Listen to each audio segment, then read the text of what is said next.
everyone. Good evening. The town meeting is now in session. Would everybody please take a seat? Please come in from the doorways. At this point, everyone in the room should be a registered voter. You should all have these nice little clickers. Today, we are going to be doing for the first time electronic voting. So it's the moderator's decision that all votes tonight will be taken by secret ballot using these electronic devices. There are a few non-residents that have to be accepted into the meeting. Do I hear any objections to the following names? Sean McPeak, who is here helping with our electronic voting. Kimberly Newman, Town Administrator. Cindy Amara, Town Council. Jean Berthold, Principal Assessor. Jack Hunter, Town Planner. Dr. Michael Fitzpatrick, who's here from BVT.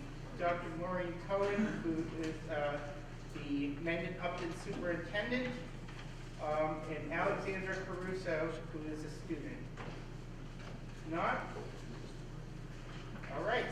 All non-voting people may come in and sit over here. Although tonight, since we have the clickers, it's not going to be strictly enforced as a non-voting only area. Please note the emergency exits in the back of the room and the side over here. There is no smoking in this hall. If you have a cell phone, pager, or two-way radio, please turn them off or put them on silent. Please answer them, text them, check your email, weather, or any of the other good stuff. Of course, police, fire, and emergency personnel are exempt. Town meetings like tonight's are not subject to open meeting laws, and recording of these proceedings is not allowed without my permission, although we are recording the meeting for viewing later. Please stand for the Pledge of Allegiance.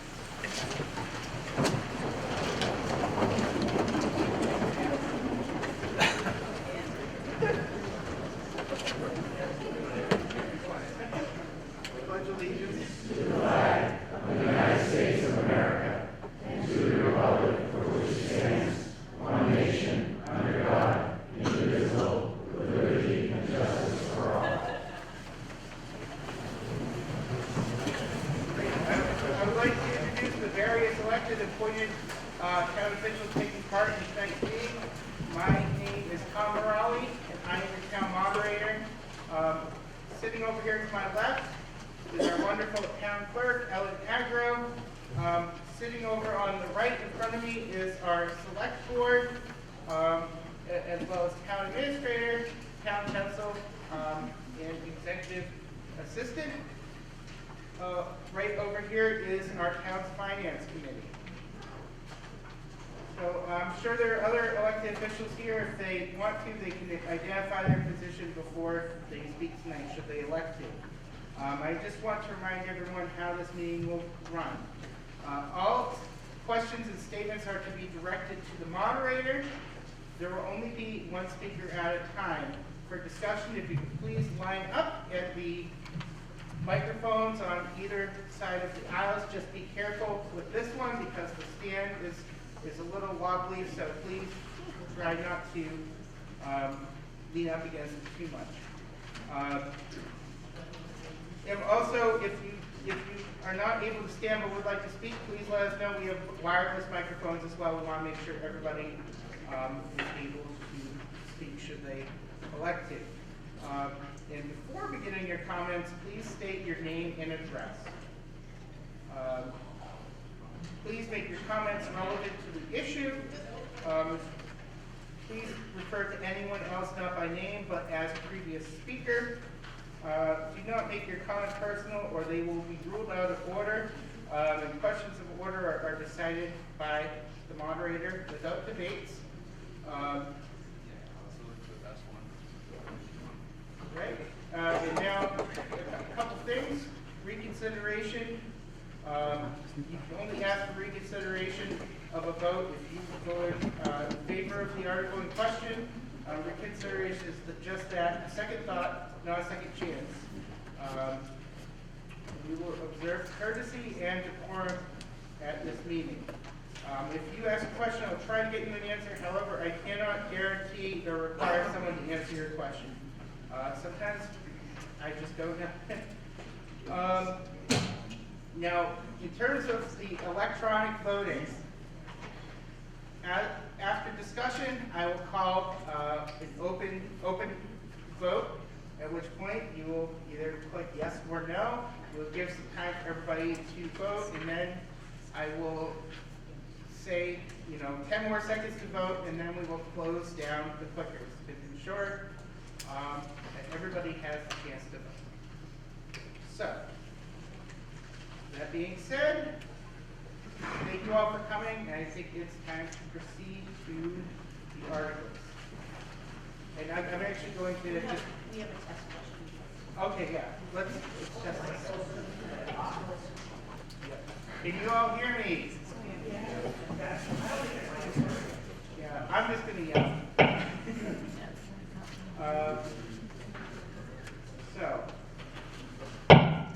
Okay. We have a test question to test out these electronic devices. It's exciting, guys. Okay. Have you completed the master plan phase 2 survey? Yes or no? I'm calling an open vote. So click yes or no on your clickers.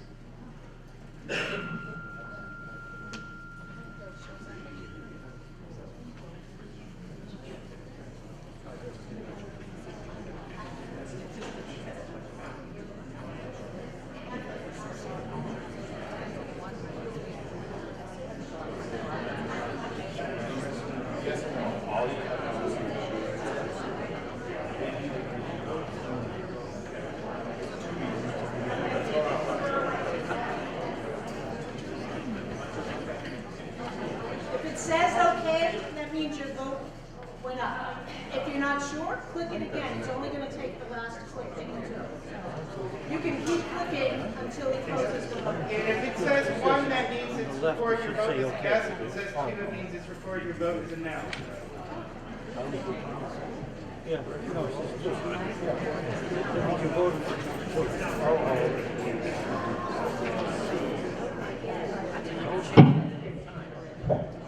Hello? That's fun. Okay, there we go. Awesome. All right.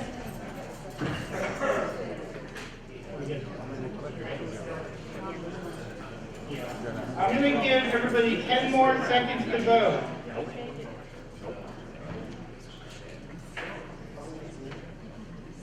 One sec. Ish. Somebody abstain. All right, I'm declaring a close to this vote. Right?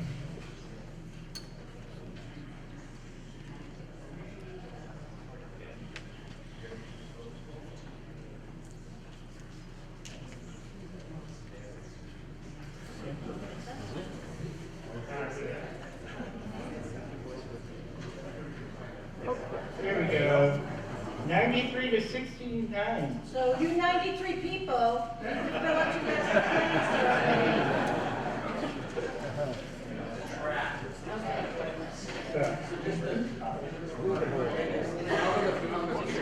There's cards with the QR code. You can grab and fill out that survey when you're on your way. Now it works.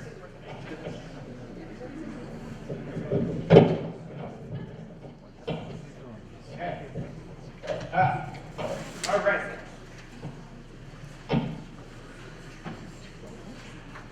Moving on. So, we're Julie. How about? It was working, and I had to knock it over. All right, there we go. All right, so. All right, so moving on to Article 1. Can everybody hear me? Yes. Thank you. All right, Article 1. To see if the town will vote that any motion or amendment to increase any monetary articles or line items as proposed by the Finance Committee, presented at this town meeting shall be out of order unless such motion or amendment states the sources of funding as being from available free cash or the line item or article that will be reduced by the same amount, or act or do anything in relation thereto. Do we have a motion? Mr. Moderator, I move the town vote that any motion or amendment to increase any monetary articles or line items as proposed by the Finance Committee presented at this town meeting shall be out of order unless such motion or amendment states the source of funding as being from available free cash, another line item, another article, or some combination that will be reduced by the same amount, and I so move. Second. Do we have a recommendation from the Finance Committee on this? Mr. Moderator, the Finance Committee supports this article. All right. Discussion. We must have a balanced budget, and such will be presented to the town this evening. This article ensures the budget remains balanced after any proposed and agreed amendments to it. Okay. See if we have no speakers on this. The motion has been made and seconded. We have a recommendation. You can see the motion right up on the screen behind me. So I'm going to open the vote.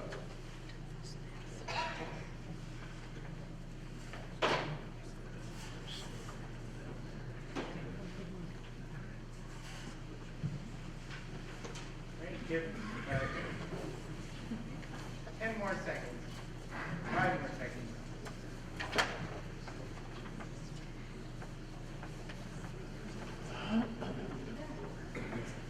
All right. Closing the vote.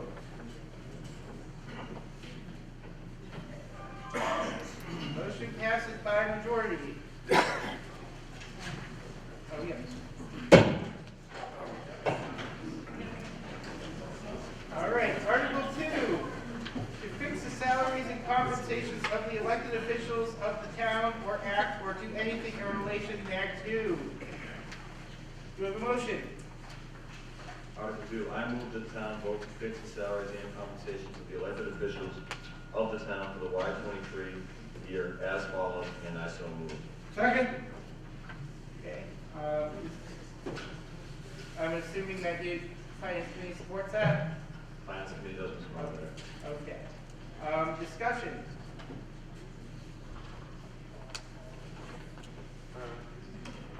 Yeah. All right, so I'm going to read these. Well, we don't need to.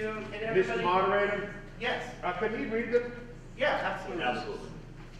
Line item 510A, Board of Health Chairman, $225. Line item 510A, Board of Health, number 2, $175. Line item 5A, Board of Health, number 3, $175. Line item 175A, Planning Board Chairman, $225. Line item 175A, Planning Board, number 2, $175. Line item 175A, Planning Board, number 3, $175. Line item 175A, Planning Board Member 4, $175. Line item 175A, Planning Board Member 5, $175. Line item 122A, Select Board Chairman, $2,200. Line item 122A, Selectman Member 2, $2,000. Line item 122A, Member 3, Select Board Member 3, $2,000. Line item 122A, Selectman Member 4, $2,000. Line item 122A, Selectman Member 5, $2,000. Line item 141A1, Board of Assessors Member 1, $300. Line item 141A1, Board of Assessors Member 2, $250. Line item 141A1, Board of Assessors Member 3, $250. Line item 114, Moderator, $100. Line item 161A, Town Clerk, $67,473. Line item 294A, Tree Ward, $3,500. Line item 4422A2, Highway Supervisor, Surveyor, $107,592. Okay. Further discussion? Okay. I am going to open the vote now.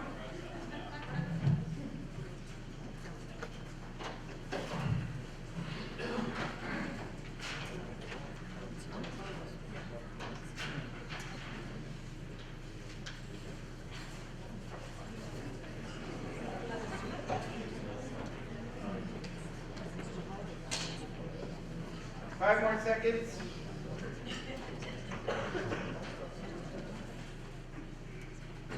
I'm going to close the vote. Okay, motion passes by a majority. Great. Article 3, to determine what sums of money the town will vote to raise and appropriate and/or transfer from available funds to defray charges and expenses of the town, including debt and interest, and to provide for a reserve fund for the ensuing fiscal year or act or do anything in relation thereto. We have a motion. Article 3, I move that the town vote to raise and appropriate the sums of money as read under Article 3 to defray the charges and expenses of the town, including debt and interest, to provide for all reserve funds for the ensuing year, and I so move. Second. Okay, discussion.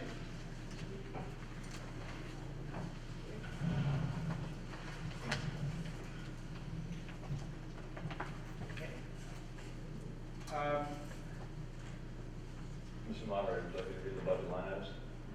Yes, please. And on this article, we're just going to read through them, and if you have any questions about a specific line item, please raise your hand and say hold, and we can come back to it. Thank you. Department 114, moderator.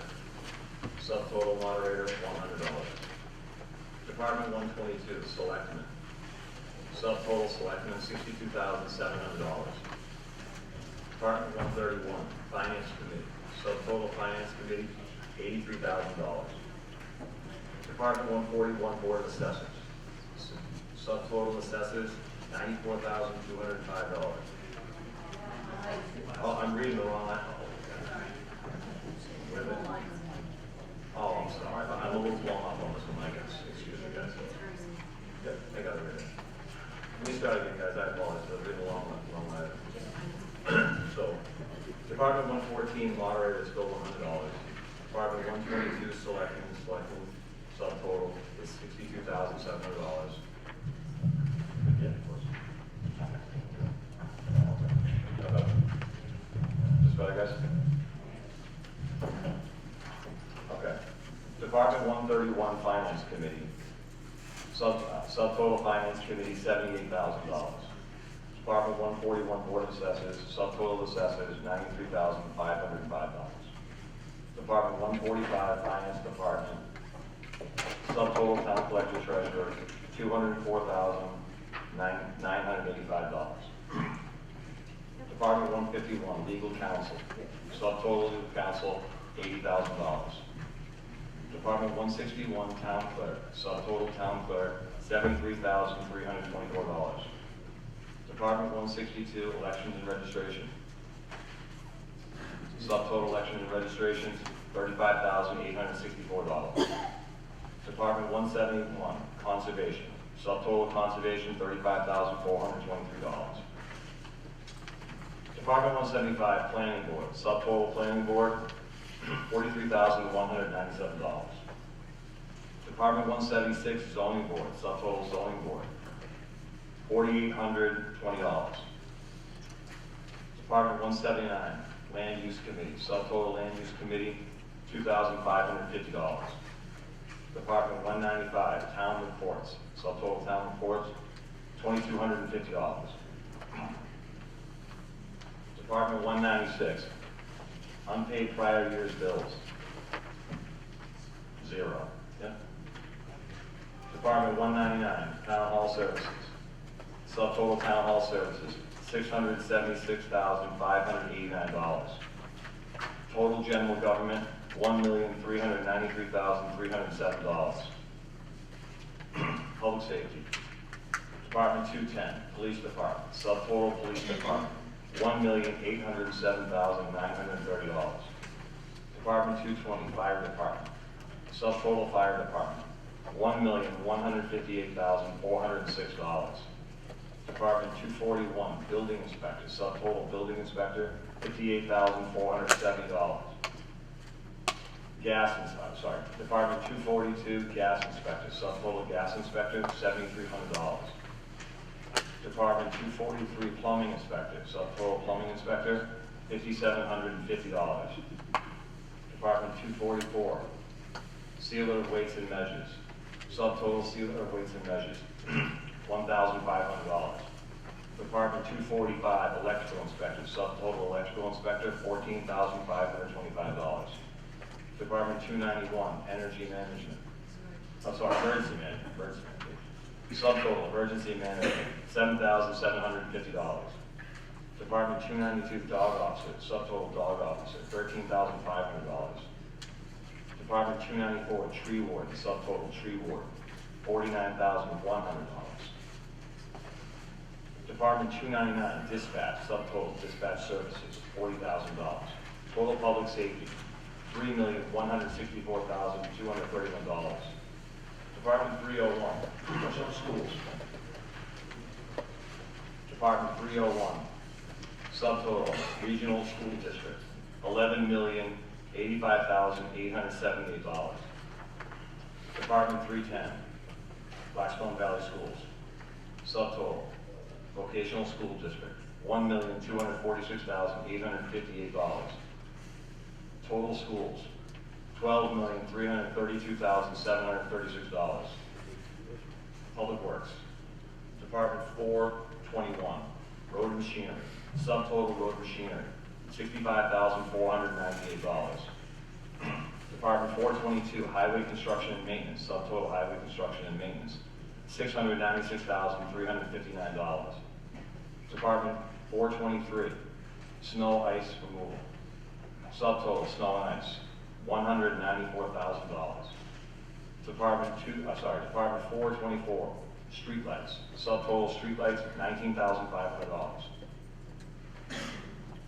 Department 450, water department, subtotal water department, $25,163. Department 491, soldiers and sailors grades, subtotal soldiers and sailors grades, $100. Total public works, $1,620. Public welfare, Department 510, Board of Health.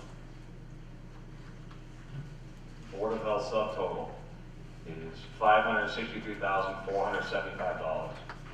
Department 541, Council on Aging, subtotal Council on Aging, $147,440. Department 543, Veterans Benefits, subtotal Veterans Benefits, $38,800. Total public welfare, $749,715. Culture and Recreation, Department 6N, Library, subtotal Library, $287,492. Department 630, Parks and Rec, Parks Department, subtotal Recreation, $102,835. Department 691, Historical Commission, subtotal Historical Commission, $4,000. Department 692, Special Events, subtotal Special Events, $400. Total Culture and Recreation, $394,727. Debt Services, Department 710, Retirement of Debt Principal, $540,000. Department 751, Interest on Long-Term Debt, $198,190. Total Debt Services, $738,190. Employee Benefits,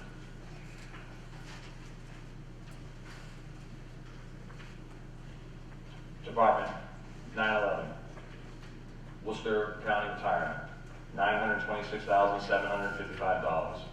Department 912, Workers' Compensation Expenses, $24,500. Department 913, Unemployment Insurance Expense, $36,314. Department 914, Health Insurance and Other Employee Benefits Expenses, $1,058,440. Department 915, Long-Term and Short-Term Disability Expenses, $25,000. Medicare, Department 916, Medicare Expenses, $61,000. Department 919, Police and Fire Accident Insurance, $60,000.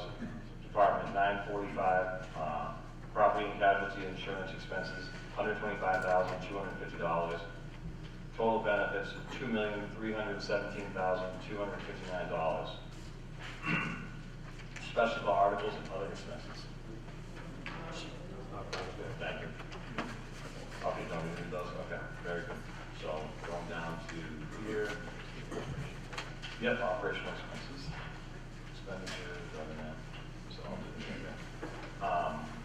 Town amendment expenditures. Town operational expenses, $9,019,859. School operational expenses, $11,963,522.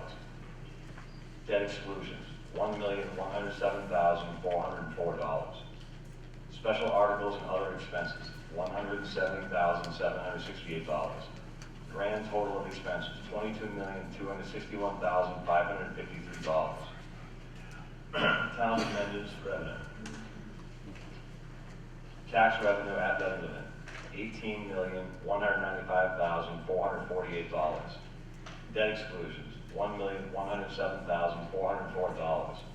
Local receipts, $2,995,000. Oh, I'm sorry, yeah. Local receipts, excuse me, $2,395,553. State aid, $563,148. Total revenue, $22,261,553. Total expenses, $22,261,553.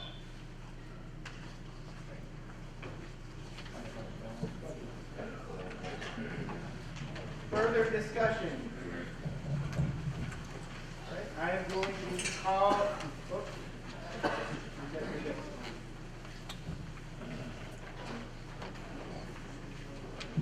Okay, 102 Providence Street. I'm just curious, looking at two of these, how many full-time positions are being added in this budget? It seems like there's a pretty major increase in health insurance. do you have an answer to that?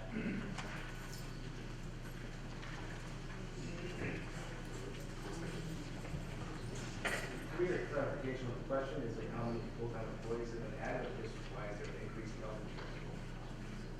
How many full-time positions? Health insurances have been increased for 2 full-time positions, and the minor rate of renewal was 5.39%. Okay. That's your question? Yeah. All right. Any other discussion? Going to open the vote.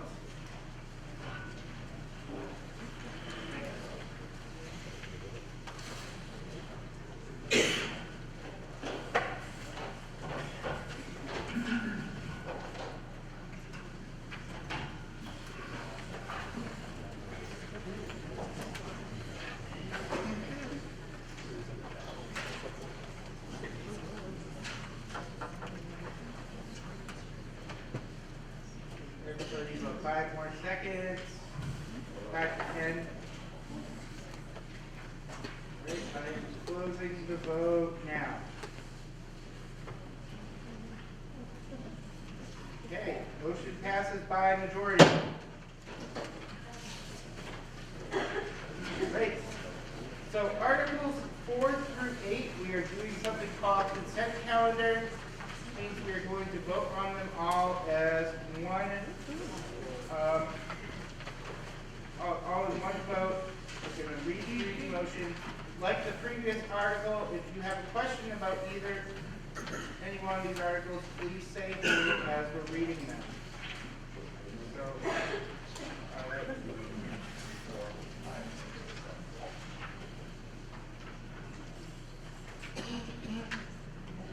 Yeah. So Article 4 is, I move that the town vote to appropriate funds provided to the town by the Commonwealth pursuant to so-called Chapter 90 type money and such other funds as the Commonwealth of Massachusetts Department of Transportation, including its Highway Division, may provide, and to authorize the Select Board to enter into contracts with the Mass DOT, including its Highway Division, for so-called Chapter 90 type money and such other funds allocated to the town. Article 5 is, I move that the town vote to raise and appropriate $6,500 to fund the FY '23 portion of the Assessor's Cyclical Inspection Program. Article 6 is, I move that the town vote to raise and appropriate $17,000 to fund the FY '23 portion of the update valuation account. Article 7 is, I move that the town vote to raise and appropriate $2,500 for police department state/federal general matching grants. And Article 8 is, I move that the town vote to approve Mention's 5-year land use program, copies of which are available in the town clerk's office, and I so move.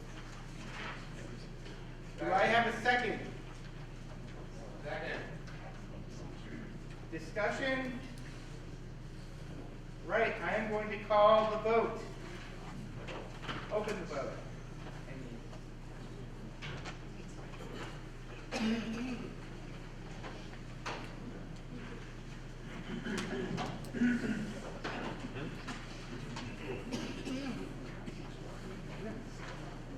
I'm going to close it down in 5 seconds. Right? Vote is closed. Motion passes by majority. Motions, rather. Right? So, Article 9. Do we have a motion for this? Mr. Moderator, I move the town vote to transfer $4,136.13 from the annual town meeting on June 29, 20, Article 24, fiscal year 2021, to the capital expense reserve, and I so move. Second. Does the Finance Committee have a recommendation? Mr. Moderator, the Finance Committee supports this article. Okay. Discussion? This article had been to see if the town will vote to raise, appropriate, borrow, and transfer from available funds from the purchase or lease of a fire pumper truck, by taking the action in relation thereto. This is back from the ATM back in June of 20. So we just moved it forward now. Any further discussion? Right, I'm going to open the vote.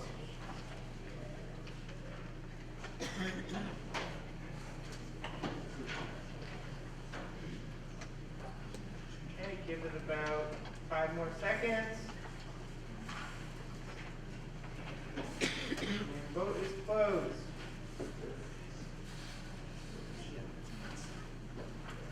Motion passes by majority.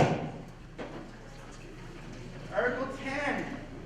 Mr. Moderator, I move that the town vote to transfer $170,000 from capital expense reserve for the purchase or lease of a brush fire truck, and further, that the select board is authorized to accept any federal or state funds or grants and or gifts of any kind for the purpose of this acquisition. And I so move. Second.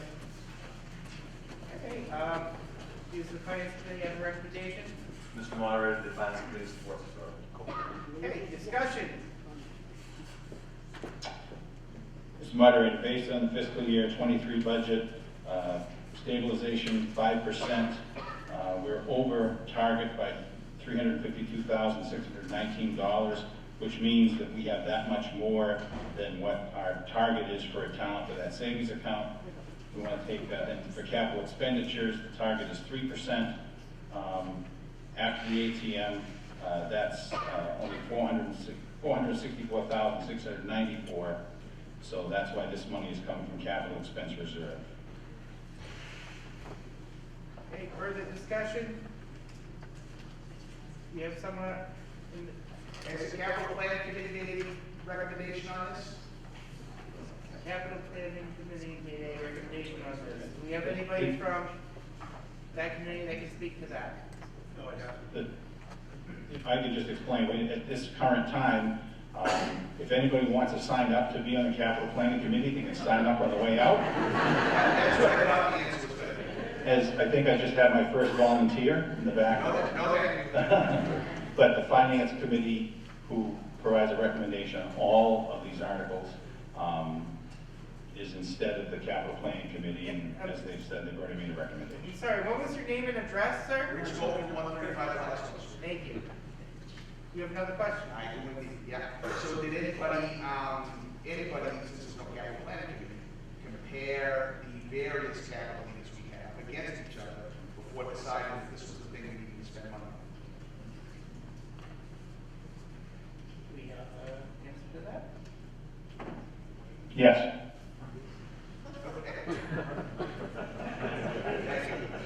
Answer. Right, any other questions or discussion? Right, if not, I am going to open the vote.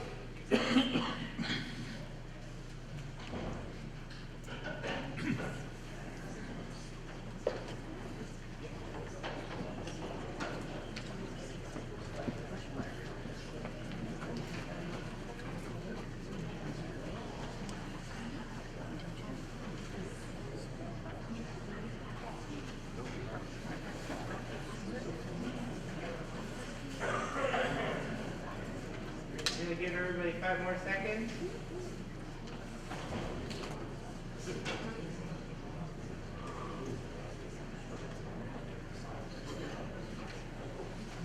Right, I think we can close the vote now. Right, motion passes by majority. Okay. So we're on Article 11. Mr. Moderator, I move Article 11. I move that the town vote to transfer $333,850 from free cash and $350,000 from stabilization for town hall campus improvements. Second? Okay, does the Finance Committee have a recommendation? Mr. Moderator, the Finance Committee supports this article. Okay, discussion. Mr. Moderator, this past November, the state certified. Okay. Do you want the presentation? Yes, please.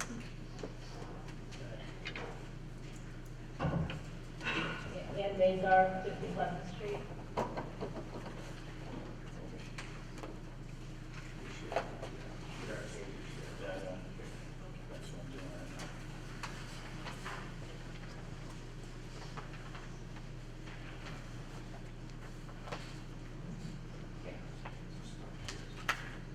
We're just waiting for PowerPoint.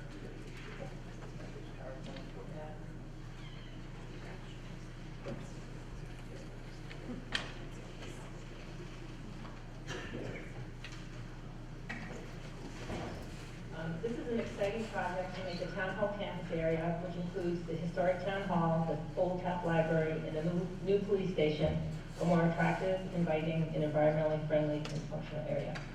Before I start, I want to let you know that this will require no tax increases, no debt exclusion, no override.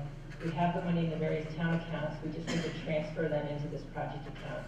And Kim will go over the financial details later. Next slide. The town applied for a municipal water building preparedness grant and received $170,000 to design a green stormwater infrastructure, a landscape plan, and to permit the project, manage the bid process through the construction mobilization. Tonight, we are asking for funding to construct the design plans. It would be a landscape that's more beautiful and functional than the current site. Next slide. As you can see, the town committee working on this project consists of an array of members throughout town. We've been working on this design for a year with the Horsley Witten Group, an environmental design company. They've done an excellent job collaborating with the town to develop this project and to meet Mendon's needs. The committee's also consulted with many committees, boards, town employees on this plan.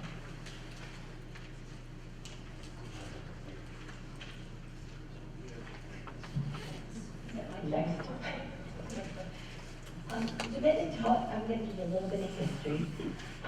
The Mendon Town Hall was built in 1840 on land given by Silas Dudley, a prosperous gentleman farmer dedicated to his community. Understanding the need to create a space for important town gatherings and meetings, Mr. Dudley proposed a significant community building where he would be part owner and share the space. He would retain the rights to the second floor. In 1849, the town purchased the entire building and renamed it Mendon Town Hall. The second floor became Mendon High School from 1868 to 1903. It was also used for town meetings and civic and cultural events, leading to the addition of the stage, which was built specifically for those purposes. In 1896, the Union Chapel was constructed. In 1948, the town added a fire station, and in 1990, a modest police station was added to the site. In 2018, voters in the town of Mendon approved an adaptive redesign of the existing fire station to house a new police station. A third of this project was supported with historic CPA funding.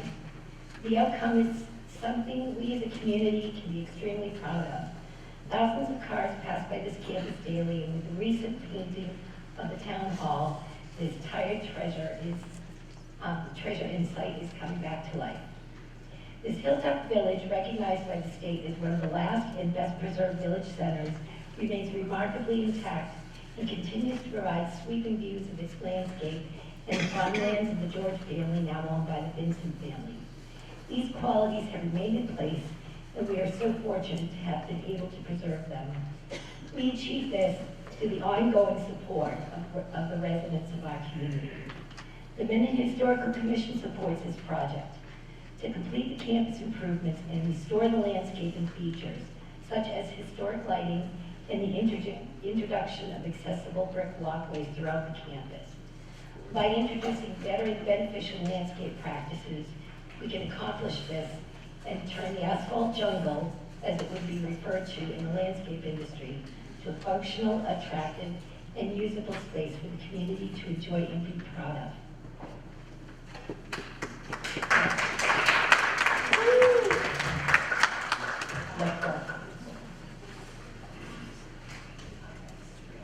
The photo is an aerial view of the current state of the campus. It's pretty unsightly. It has drainage issues that negatively affect the parking area and the historic buildings. There's almost no landscaping. The lack of trees and vegetations create a heat island effect, making it hot in the summer. The excess asphalt does not allow the proper drainage and creates water runoff. Driving, parking, walking on this campus is very difficult. It's not pedestrian friendly, does not have walkways that are ADA accessible. Next slide. The new design will add more impervious surfaces and plantings to soak up the rainwater and stormwater for natural drainage. This will also improve the air and water quality, mitigate the effects of increased temperatures, prevent erosion and water damage, yet still maintain the current parking capacity. The landscape is low maintenance, yet very attractive, inviting and easy to walk through. It will be an example to residents and developers and business people of how landscape can be functional and beautiful using low-impact development practices, and can be a very effective tool to motivate others to adopt these practices. Next slide. The new design improves traffic circulation with the one-way exit by the library. The fire and police vehicles can maneuver through the campus area. There are handicap accessible spots, utilities will be underground, and there will be an ADA compliant walkways throughout. Depending on the grant, there will also be an electric vehicle charging station added. Next slide.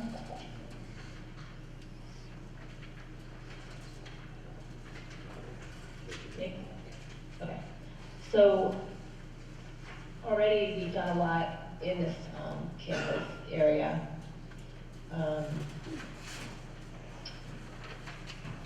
It's written up there.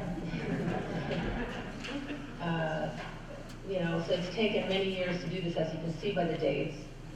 CPA funds were used for a lot of the different parts of the campus.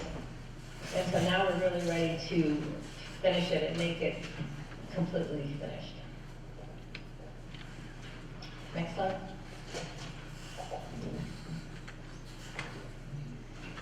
Great, Kim. Can everyone hear me from here?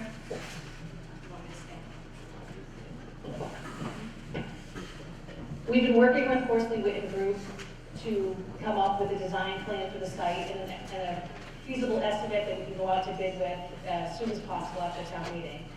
The current estimated cost for the entire project that will be within that bid is $770,000. Not included in that bid, however, is a list of other items, including $180,000 worth of electrical work that is needed for the site, and potentially some land and soil issues at site work that will be included for another $100,000. So the total estimate for the project at this point is about $1.05 million.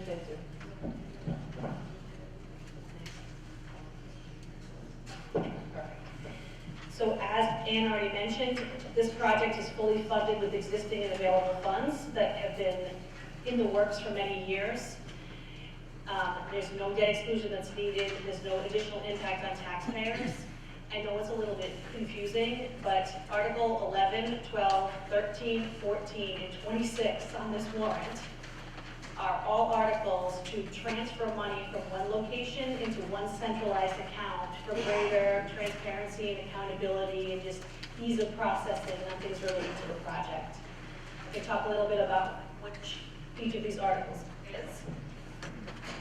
Next slide. Perfect. Article 11 is $338,000, $350 from free cash, and $350,000 from stabilization. This past November, the state certified that the town had $753,000 in free cash available for expenditures.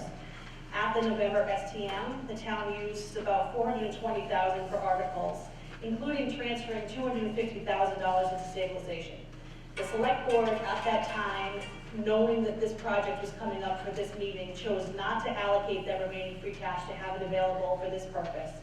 That $333,850 that's in Article 11 is that money that's available. The additional amount, we have a small surplus available in our stabilization account. Earlier, Mike had mentioned about having a surplus in stabilization. The town's long-range financial plan is a target goal of 5% of the operating budget for stabilization. For FY23, that target is about 1.1 million in change. We have 1.4 in change in stabilization, so we have a surplus or over target by about $352,000. So the two numbers in this Article 11, the 333, that's free cash, and the 350, that's stabilization. I'm just going to keep going on the other articles. Article 12 are funds from the sale of a 1.7 acre parcel on 15 Inland Hill Road a few years ago. Proceeds from a sale of a property like that must be reallocated to a capital project, and so they have been waiting an account in order for the transfer for this project for this year. Article 13 is $169,000 from complete streets and the town hall campus improvements. And I know that's confusing because it's the same name, but a few years ago, because we had the campus project in mind, we had an article on the ATM. So we needed to, in order to apply for the complete streets grant, which we were awarded, which was about $400,000, we needed to provide a match. And so we had an article on the ATM for $180,000 in order to cover the cost of the match for that grant, and then to potentially cover some costs related to the paving and lot issues along the street area right at the front of Town Hall. We ended up completing the Complete Streets Grant project without having to utilize some of the money that we had allocated, and we did not do the paving part of that project at the time because we had already moved on to working on the police station project, and it made more sense to do them together. And so we left that paving money essentially untouched and available for when we were ready to do this paving project. So that amount in this article is $169,304. Article 14 is the remainder of the funds from the police station building project that was approved a couple of years ago. There's actually approximately $144,000 left over from that project, but there are still a few related costs that have to be expended. There's about $50,000 that's needed for the demo of the existing station, which is actually going to occur Monday or Tuesday of this week. So when you drive by, it will be gone. I'm sure there are some people here that are pleased to see that. There's another $30,000 for fencing related to the area in the back where they park the patrol cars. And then there was also money that was needed in their project for paving as well, about $30,000. So this transfer, the $33,474, is what's left over, the $30,000 for the paving, and then the $3,500 that was basically left in that account. And the last one is Article 26, which is it's funding from CPA in order to do ADA compliant sidewalks and walkways. If you look back at the design a few slides ago, and when it comes up on the screen again, you'll see that there's, from the back of the parking lot now, you'll see that there's an S-shaped walkway that basically goes in between the old library and the town hall to meet grade and ADA compliance so that it can be accessible from the Garden parking lot to the street. And this $56,000 from the CPA budgeted reserve will go to pay for that walkway. And those are all of the funding sources.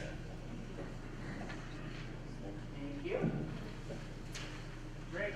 Any other? Oh, there's one. Sorry.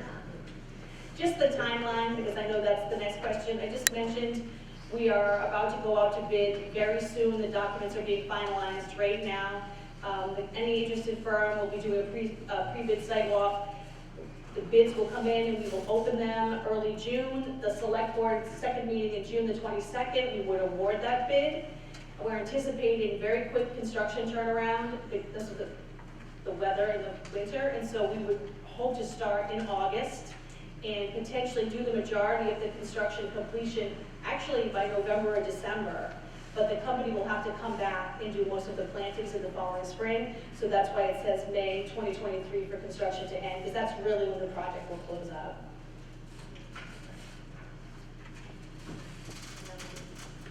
There we go. Any discussion? Questions specifically on Article 11 of the stabilization fund?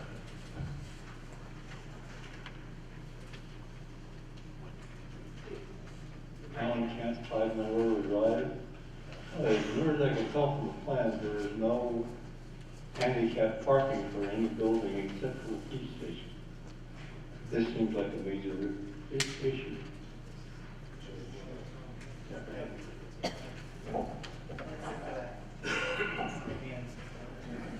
In neighborhood on the street, there is handicap parking for the buildings.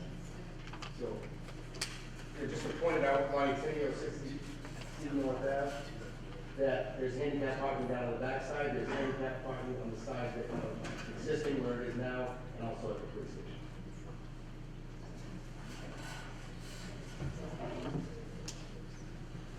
Any other questions? Sir? Eric Hodge, 3 Bay Street. Procedural question, is there any opportunity to combine all of those articles and vote all at once? No, because Article 11 has to have a 2/3 vote because of its stabilization, and they all come from different buckets of funding, so instead, I'm just gonna, yes? So, could we do that way, the consent calendar, the rest? I think we can do that. Oh, yeah. Oh, we just. Oh, well, Dan, is there a way to do that with the voting? Yeah, I just need to know what we're voting on. Okay. This is Article 11. Yeah, Article 11 will have to go on separate because it needs a 2/3 vote to pass. Then 12, 13, 14, and 26.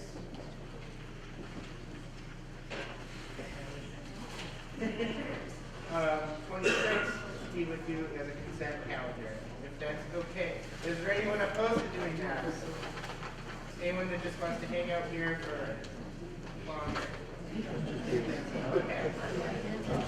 All right, so Article 11. Hang on. Yeah.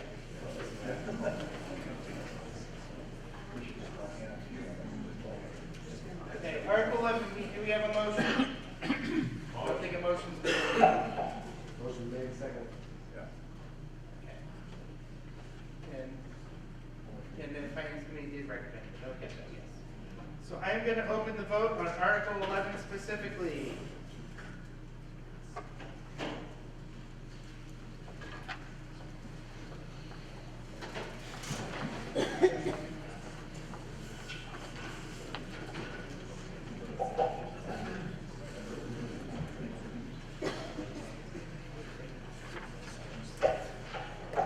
And I'm going to close the vote in 5 seconds.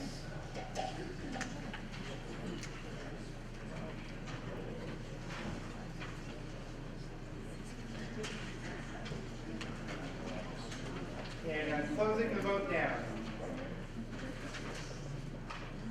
Passes by a 2/3 majority. Right, so.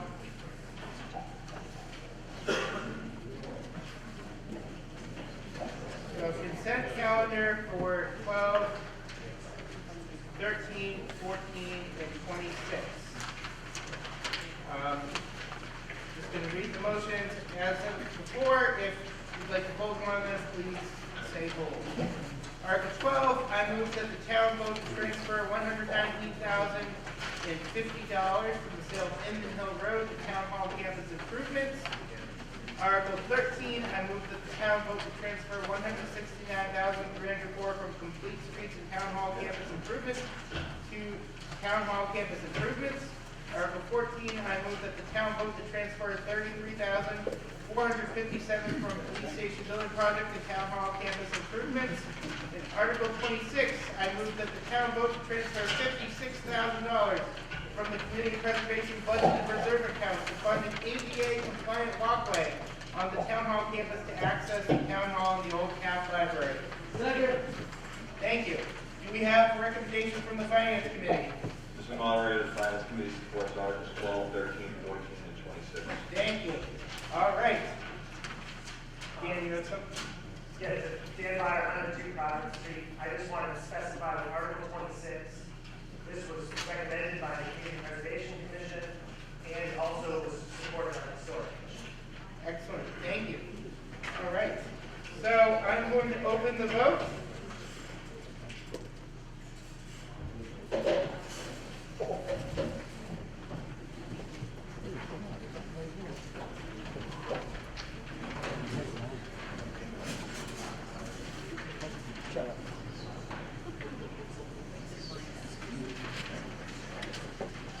Great.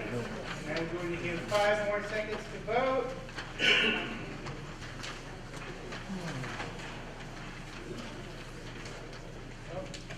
Almost 79 people spent $22 million.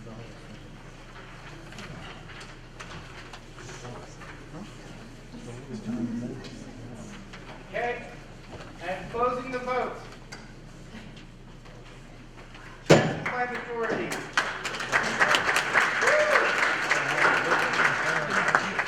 Moving on. Article 15. Do we have a motion? Mr. Moderator, I move the town vote to transfer $25,000 from capital expenses reserves to fund roof replacement and improvements at the town-owned buildings on Indian Hill Road. Second. Finance Committee? Mr. Moderator, the Finance Committee supports this article. Discussion? This is to repair the roofs or replace the roofs on the buildings the highway department uses up off of Indian Hill Road at the recommendation of our highway surveyor earlier this year. Great. Any further discussion? Questions, comments, concerns? Bueller? All right. I'm going to open the vote.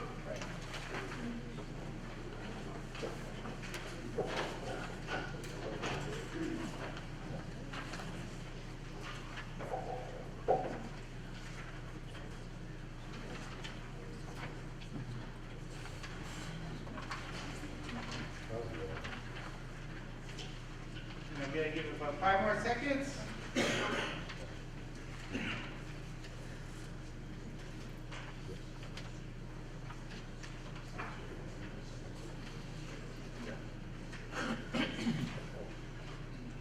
And I will close the vote now. Motion passes by majority. Okay, Article 16.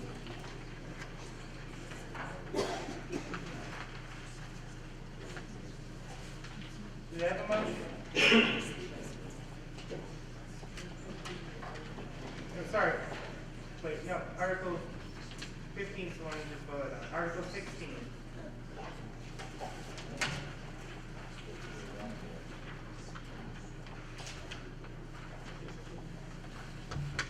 Well, that's me. Oh, yeah, no problem.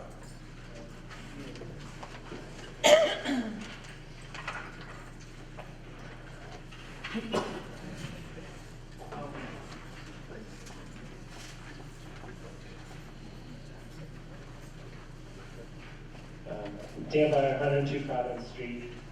I move that the town vote to raise and appropriate the following sums of money to operate the Water Enterprise Fund for the fiscal year beginning on July 1st, 2022, which is fiscal year 23. Salaries, $4,700. Contracted services, $12,500. Expenses, $13,500. Purchase of water, $160,000. Water infrastructure repair and replacement fund, $27,271, for a total of $217,971. And that $217,971 be raised as follows. Department receipts, $197,971. Retained earnings, $20,000. Right? Second. Here, do we have a finance committee recommendation? The Finance Committee, Mr. Moderator, supports this article. Right, discussion. This is the annual operating budget for the Water Department Enterprise Fund. And then for the sake of clarity, so this is all the customers who have water on Talbot, Cape, Bates, that sort of thing. Okay. Further discussion, questions?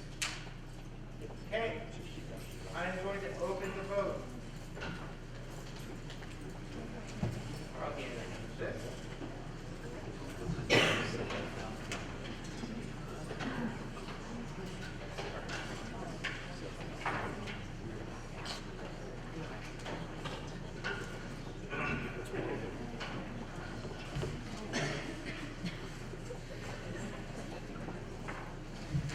Okay, give it about 10 more seconds.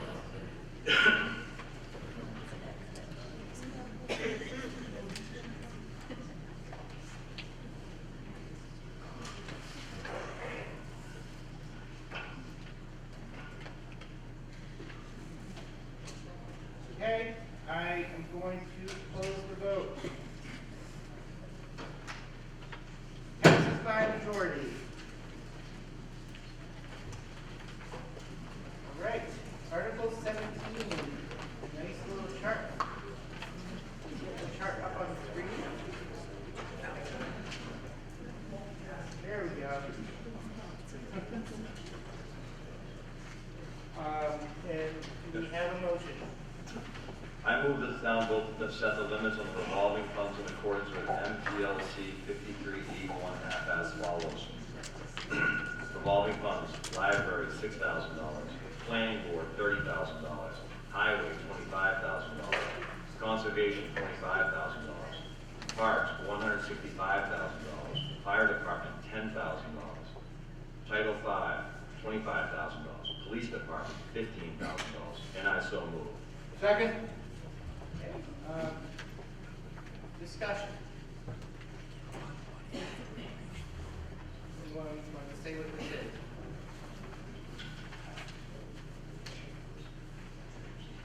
Each year, in accordance with Mass General Law 53E 1 and 2, we have to set a limit on each one of these revolving funds, and a revolving fund is one where the money goes in and it stays in there year over year, instead of going down to free cash. And we set a spending limit on it. So these are just numbers that they can't spend more than that. So this is a statutory thing we have to do every year.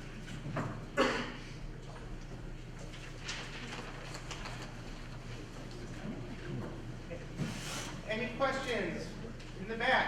Rich Gold, 135 Blackstone Street. Can I assume that that's supposed to say Board of Health? Next title line?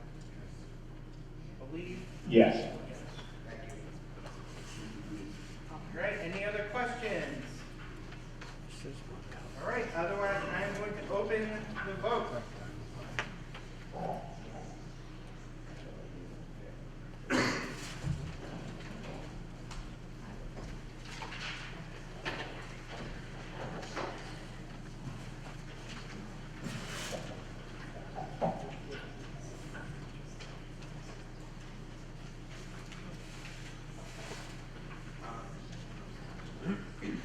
Give it about 10 more seconds.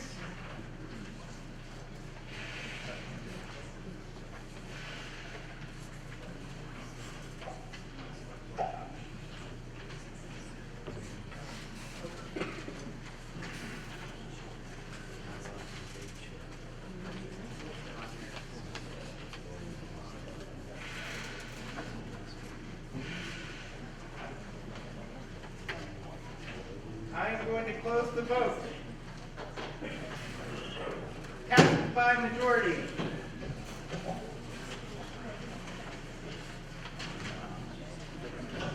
Right, Article 18 is a citizen's petition. Do we have a motion from the citizen who filed it? Yes. Yes, I'm in favor. Okay. Get up. Yeah, if you could come up to the microphone and make your motion, please.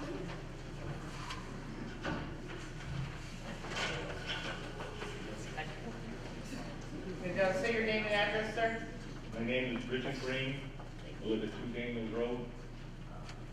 I make a motion that the town vote to amend Article 29 of the general bylaws of the town by inserting therein a new section 2A as follows. Notwithstanding the foregoing, no person shall keep a rooster or roosters on a parcel of land less than 3 acres in a residentially zoned area of town. Violations, therefore, may be punished by a fine of up to $200 for each day of violation, or take any other action in relation thereto, to be enforced by the animal inspector. Okay, do we have a second? Okay, discussion. Okay, if you could please come up and form some lines at the microphone. I'm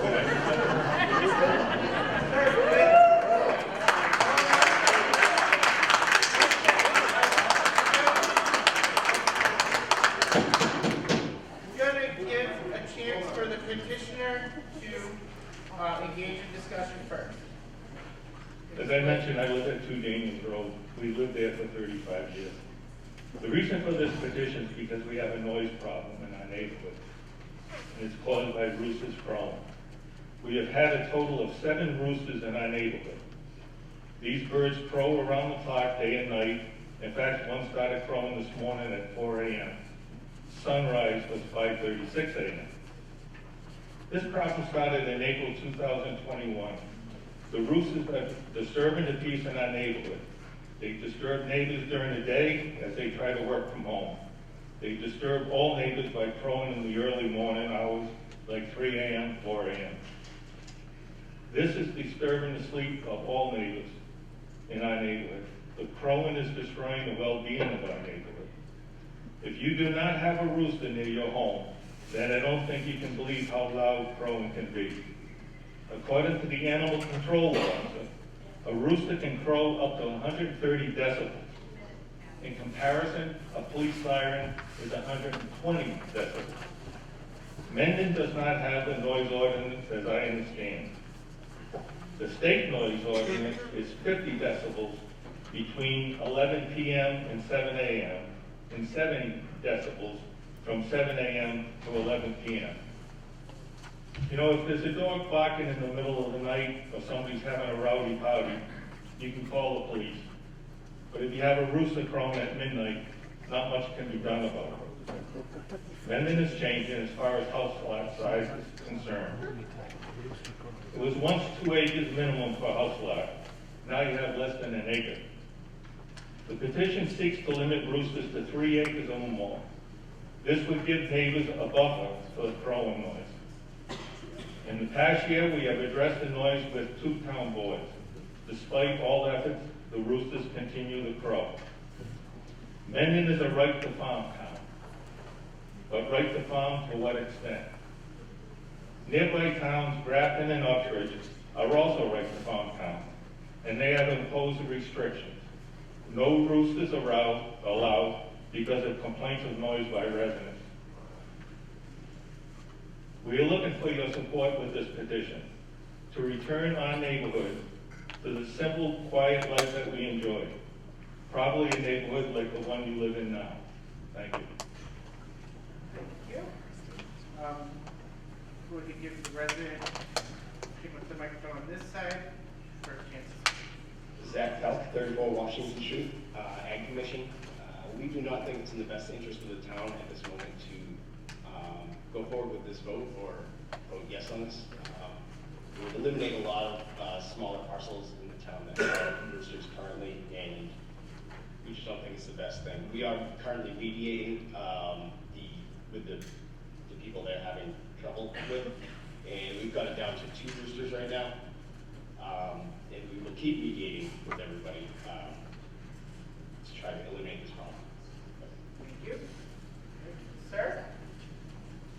Yeah, George Avitano, 51 Millville Street. I'm in support of the last speaker, what he said. I'm an owner, well, not current owner, previous owner of chickens and roosters. I think the 3 acre that's required is extremely excessive. Mr. Moderator, I was wondering if we are allowed to propose amendments. Yes, we are. I propose an amendment that the limit the rooster 100 feet from residence. Okay. Do we have a second for that amendment? Second. Okay. Discussion on the amendment specifically. Anyone have any comments on the amendment? Sir, in the back. Would you go over what they're going to clarify what the 100 feet is? I'm sorry. The coop where the rooster is kept needs to remain, needs to be placed a minimum of 100 feet from neighboring residents. Thank you. 1960C North Ave, from the lot line or the building? Building. The building. So currently the amendment to the motion, I'm just trying to make sure I have it correct, is to, what part are we taking out here?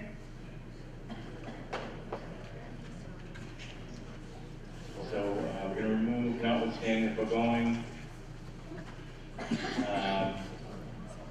Article 18. So remove notwithstanding the foregoing, no person shall keep a rooster or rooster on a parcel. We'll say no person shall keep a rooster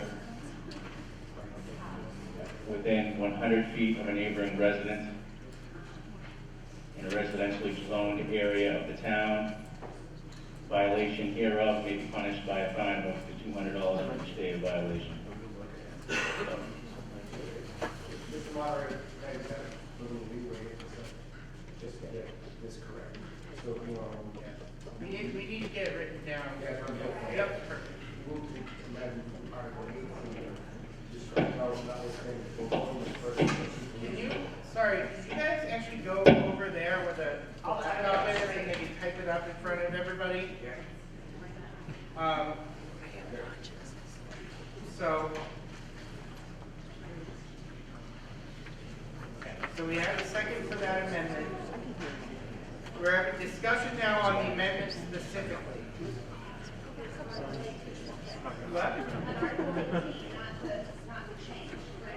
We're talking about the change we're talking about the change to the motion for Article 18 right now.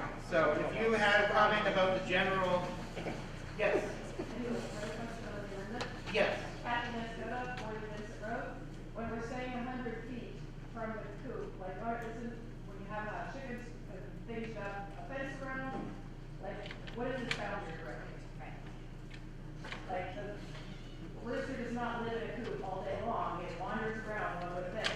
So what is 100 feet again from it? The rooster cannot go within 100 feet of neighboring residents.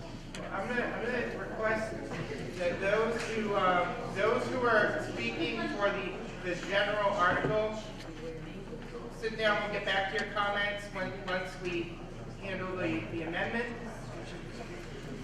And remember who you are, so that you'll get the first chance to speak when we get back to that. We just want to make sure we have it correct on the board.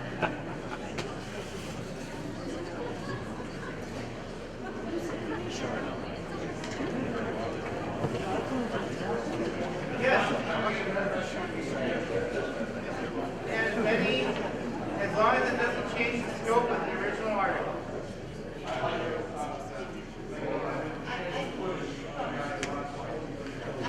Okay. Well, we haven't voted on that amendment yet.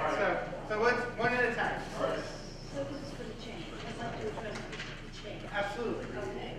So as the rules. Sorry, sorry, what was your name and? Ellen School, 174 Millville Street. I'm also a member of the Agricultural Commission. I think the proposed change to this amendment is not, it's really not good. The Agricultural Commission has been reviewing this problem. I do have sympathy for people that have a problem with roosters. We have not been given enough time. We really were given 2 months' notice of this problem, and we've been researching it. As far as the decibels go, I agree. Roosters can crow quite loud. However, going from their loudest point down to one where it goes to a loud speaking voice really needs to be looked at. How many feet? I'm not sure 100 feet is accurate or good footage, and I think this needs to be looked at and discussed further. So I would like to vote against this amendment and the proposed change. So we have the proposed amendment on the screen. Do we have any other discussion about the amendment specifically? Sir? What happens to my petition?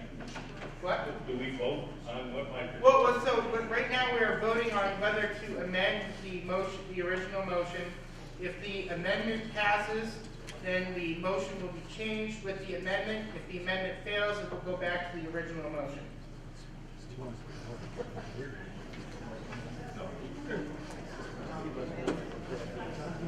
Okay, so, sir.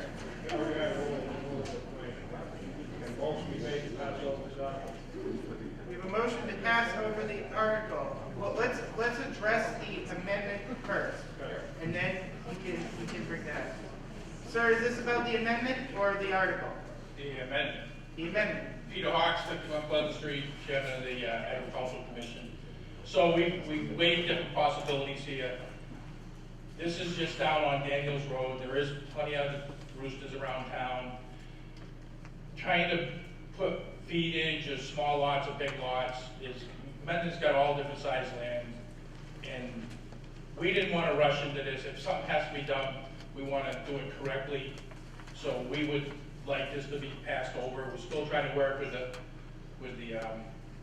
people that are having the trouble and the people that own the roosters there, and dealing with the problem instead of changing the whole town for this. All right. I'm going to open the vote on the amendment specifically. But we're not voting on the entire article just to amend the article. Didn't put my formatting up there. So despite what the screen says, this is going to be a vote on amending the motion specifically.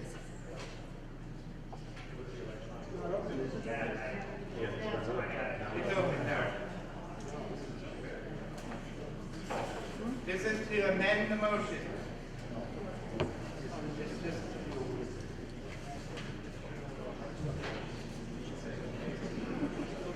What?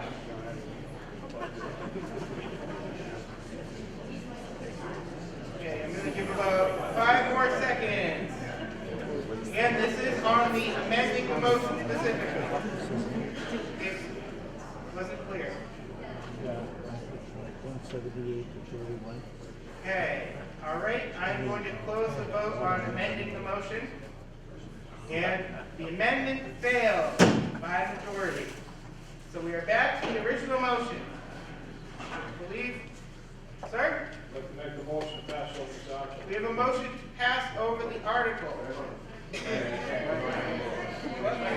What? We already have a motion on the floor, we have to vote. Yes. Okay. All right, no. Someone brought up a point of order. Since we have the motion on the floor, we do have to vote on the motion. Do we have any discussion on the motion? Yes. Yes. Henry Mack, 3 Daniels Road across the street. There's only a couple of bad roosters causing this problem. Just like in any society. But I'm glad this issue was brought up because we we have a problem in town that it's very difficult to get things done that are obvious. For example, if I was playing a boombox every morning at 4 a.m., somebody would get pretty upset. I like some of the things the agricultural group is saying, as long as they follow through on it. But unfortunately, I've seen too many times where something just kind of dies out, and I hope this doesn't die out. And I do thank my neighbor for bringing up this issue because it deserves a solution, okay? And we have a problem with this sound, is what it boils down to. I mean, roosters are lovely, but they're just too loud. And when I've had roosters as a youngster, you buy the chickens, and then, you know, that's little things, and then they start crowing, that's the next one we eat. We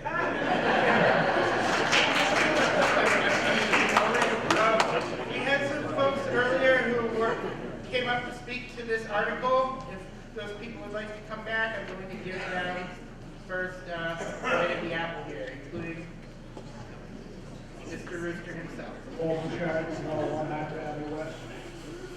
I know that Mendon has a right to farm law. All I'm afraid of is this is going to be precedent setting.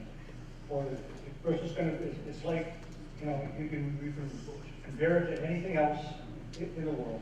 It's going to be geese, turkeys, dogs, cats, horses, pigs.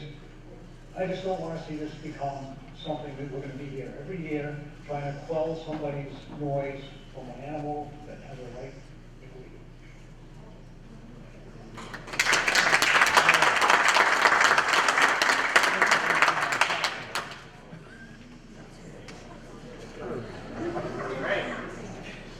Hello, Jason Consell, 12 Providence Street.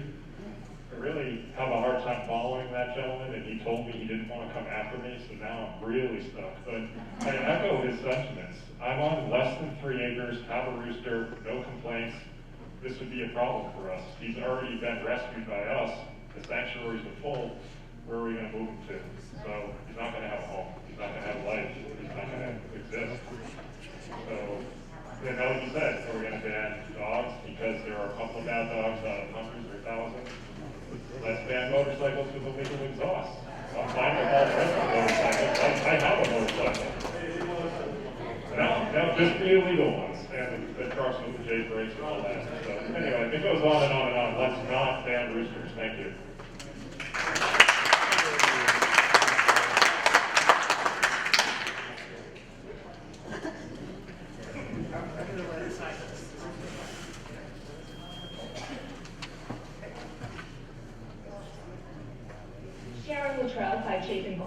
I have a question. It seems that the issue is with noise, not with roosters, and so I'm wondering what the process is for having a bylaw in place that would address noise.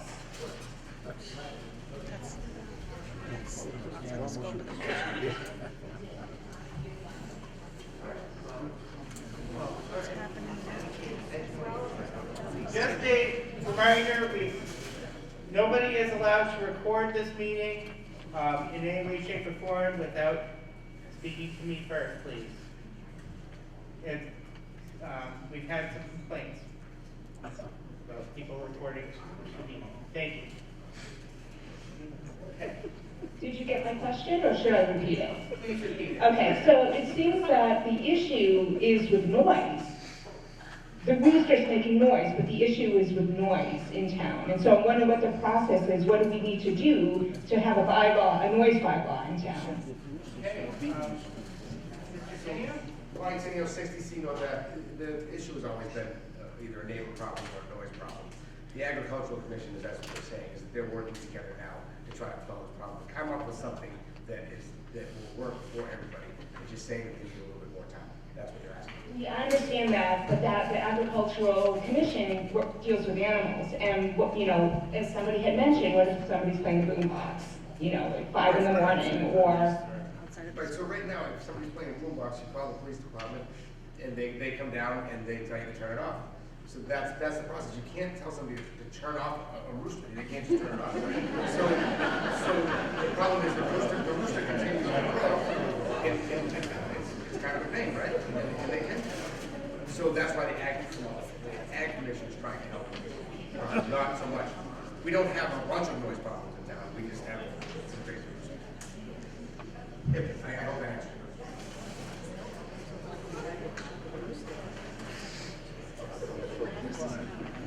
If I may again, Mr. Moderator, if no one else to speak.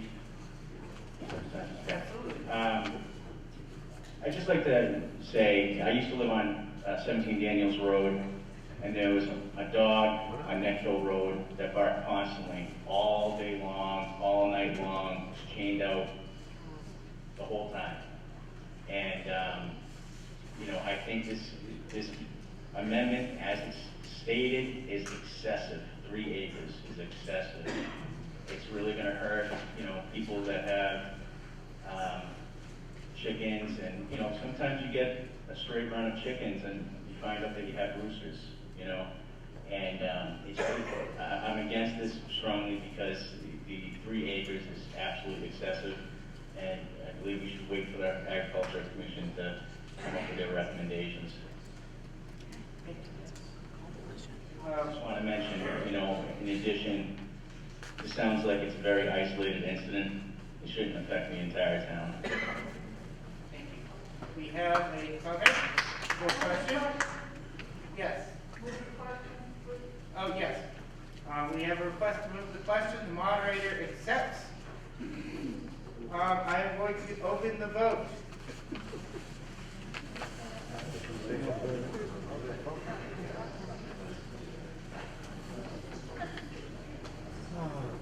What are we voting on? We are voting on the motion, the original motion. Sorry, to clarify, we are voting on the original motion. I'll give people a few seconds to change their vote if they weren't aware of that. Sorry, Jason Coxell, 12 Providence Street. I still don't understand. Are we voting to move this to get more information, or are we voting on this? We are voting on this article, on this motion, as presented. Yeah, so, just to be clear, a yes vote puts this bylaw in place. No vote does not pass the bylaw. Right. Thank you. Correct.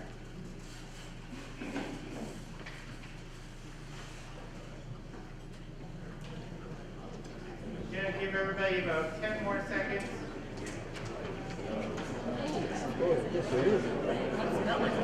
Double voting. What's the chance? I did mine one a few times.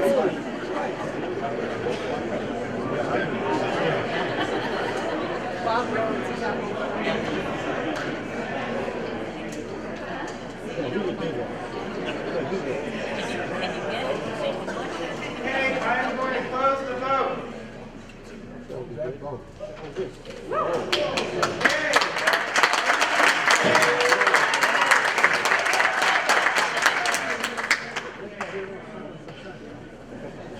Sir, I will need a signature from each of these citizens petitions. I will need a signature from those who filed them. So please come over to our little desk before the end of the meeting. Thank you. All right, Article 19 is another citizen's petition. The petitioner would like to read this one.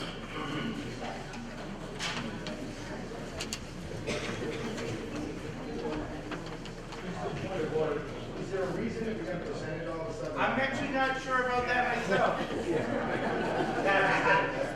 Okay. There you go.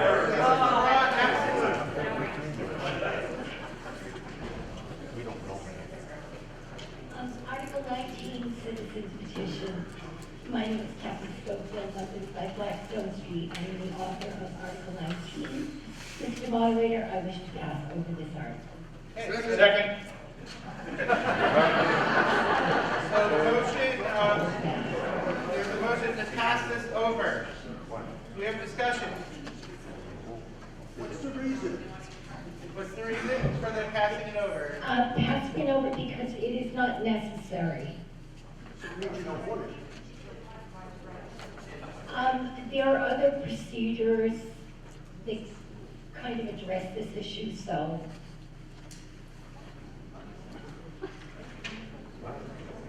That works. Okay, so the motion that's on the floor is to pass this over. I'm going to open the vote. You vote yes, right? Oh, I am.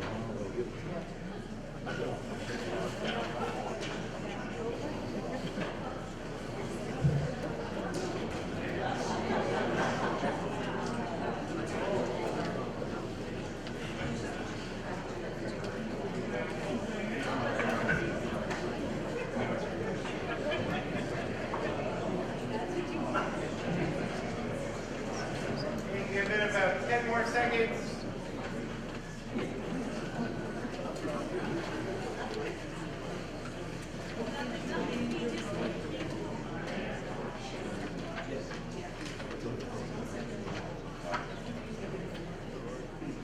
Right, I'm going to close the vote now. Okay, the motion has been passed over. Article 20, also a citizen's petition. We're still seeing that presented. Give me a minute, we gotta figure out why it's doing this now. Can you,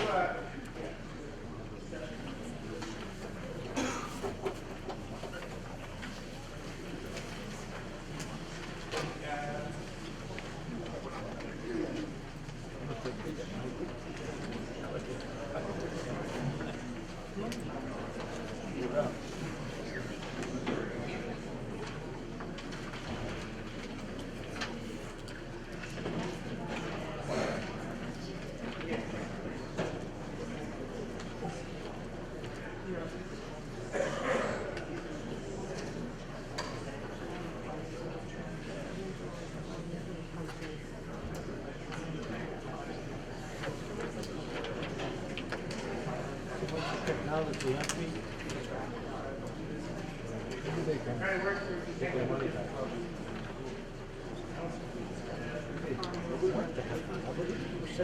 No, I know.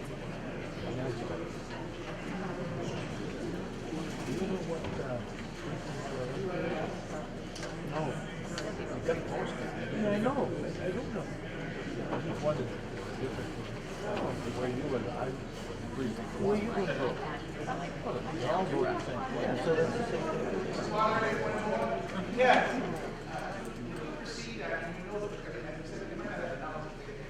Does anyone have an issue with proceeding? No. With the percentages rather than the raw numbers up there? All right. Sounds good. What? The numbers are in the computer, we're just not seeing them. Yeah, but that's, the numbers are there. The percentages are based on the numbers that are that have been recorded. So later we can't get readouts. Can they just announce them then? Okay, yeah. Would that be okay, guys? Would you be able to announce the numbers? Yes. No, they're in a different section. Give us a minute here. We called somebody.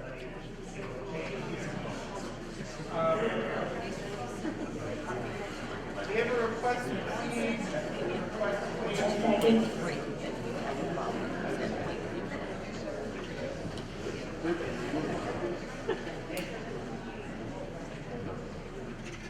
I'll second the motion to proceed.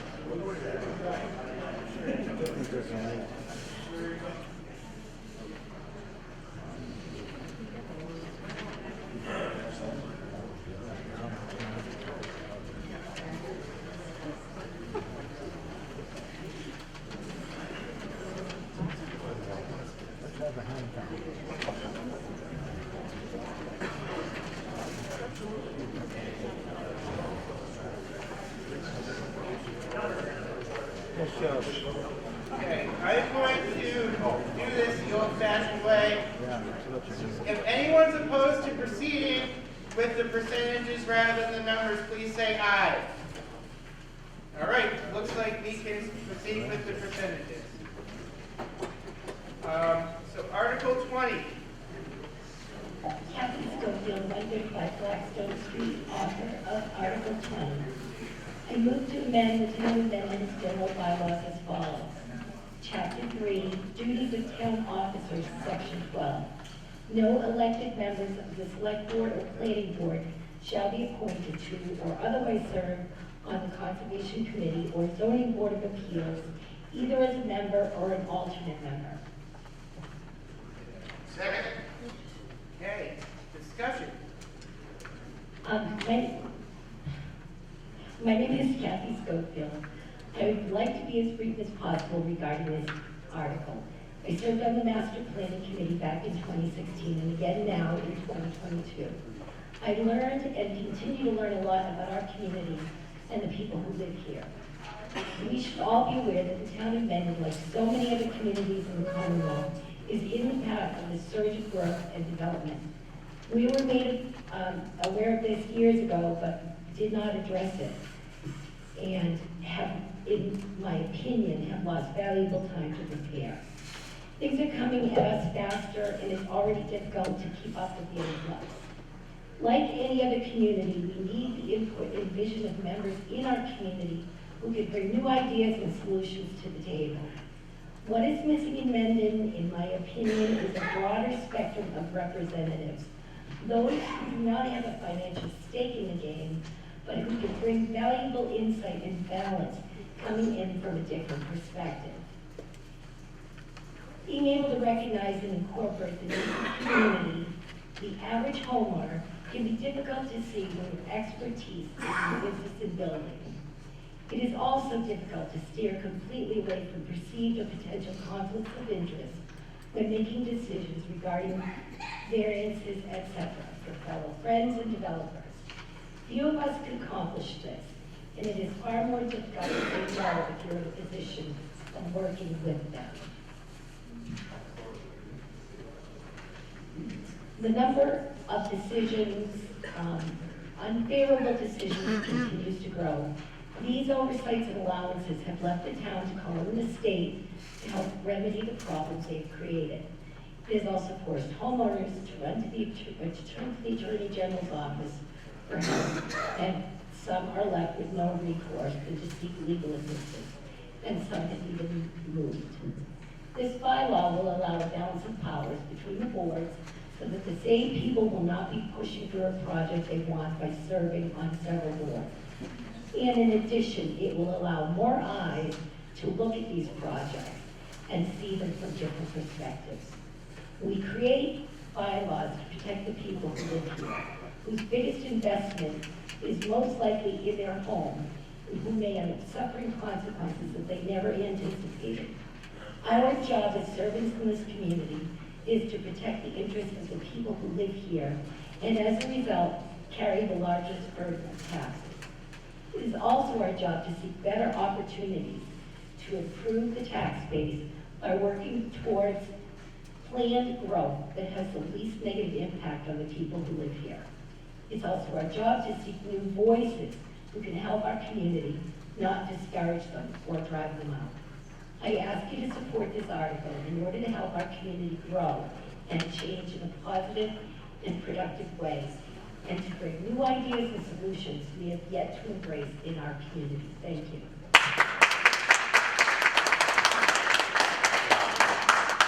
We have further discussion on this. We have, please form a line at the microphone. We have all the speakers. Eric Hodge, 3 Bates Street.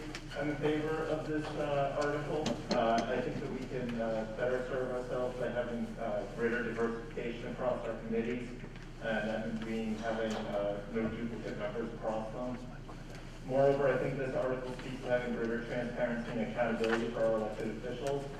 I think that's something that we could certainly use, especially where we've had circumstances where we've considered whether we've properly conformed to open town meeting laws. I'll just sum that up by saying again that I support this, and I hope you will too. Thank you.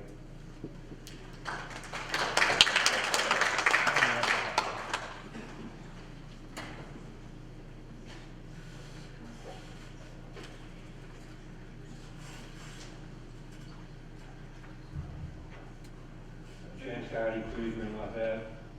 I'm the chairman of the Zoning Board of Appeals, and I object to this motion. I think it's extremely helpful to have input from other boards on ZBA decisions. We currently have one member who is also a member of the planning board, and his insight planning board has helped us make some more important decisions that favorable to the town. Most of the statements that have been made by the applicant here are untrue. There is no problems that I'm aware of with violation of state regulations.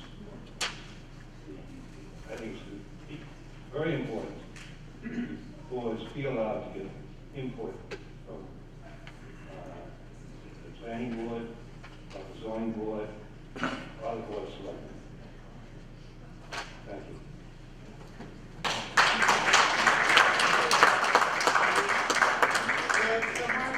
I just want to clarify that I don't believe I said anything about violations of state regulations.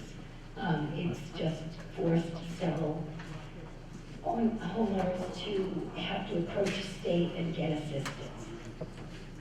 We had someone raise their hand in the back. Rich Cole, 135 Blackstone Street. I would suggest to the previous speaker that there's nothing preventing any of those members from voicing their opinions at any time or attending the meetings. The issue is being a valid voting member of the board. That's correct.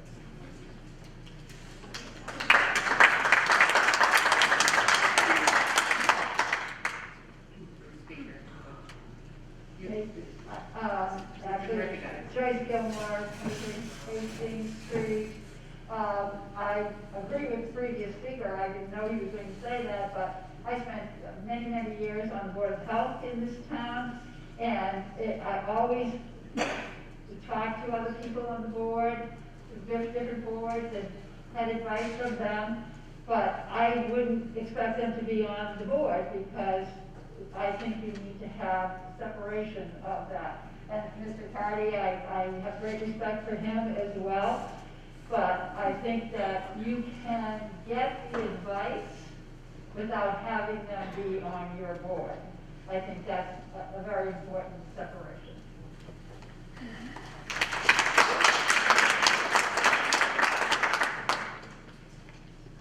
Hi, Kelly O'Grady, 60C North Ave. I think that until you're on one of these boards and have a chance to talk and let everybody hear you, you have no idea what goes on behind the scenes. Until you are talking to anybody on any one of these boards, unless you attend a town meeting, unless you attend an annual town meeting, you have no idea what happens.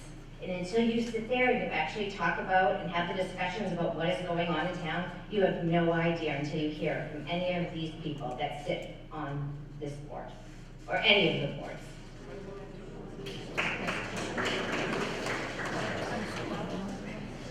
Could I just ask from the previous speaker clarification? Are you suggesting that people aren't attending or talking to other people on boards? Yes, there's a lot of people that don't.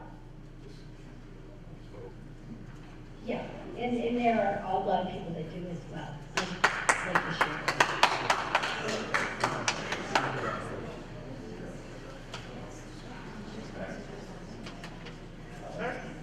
John DeMalio, 10 Maury Street. I just think we're overlooking the expertise of a lot of people that are on multiple boards. I've been on planning board, I'm on ZBA now. I think at one point I was on the planning board and the water commission. And I've been a construction supervisor for 30 years. So some of these people have the builders, infrastructure, they have knowledge of wetlands. You know, you never know who you're gonna end up with when you start opening it up too. So you gotta think of the experience that a lot of people on these boards have. Thank you.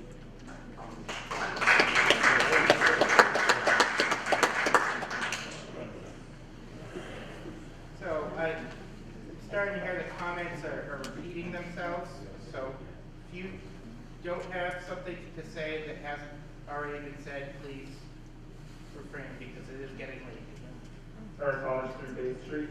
I just wanted to clarify my previous position. I'm not saying that anything precludes that the various stated boards couldn't consult others. I'm just proposing that we support this article in favor of having the members not serve as voting members on multiple boards. That's all. Thank you. Thank you. Mike Morale, 31 Bates Street. I have two comments of my own. First of all, I'm grateful, as I think everybody probably is, for everyone who steps up, and doubly grateful for the people who step up on multiple boards. The reason that happened, very simply, is because we did not have an awful lot of people in this town.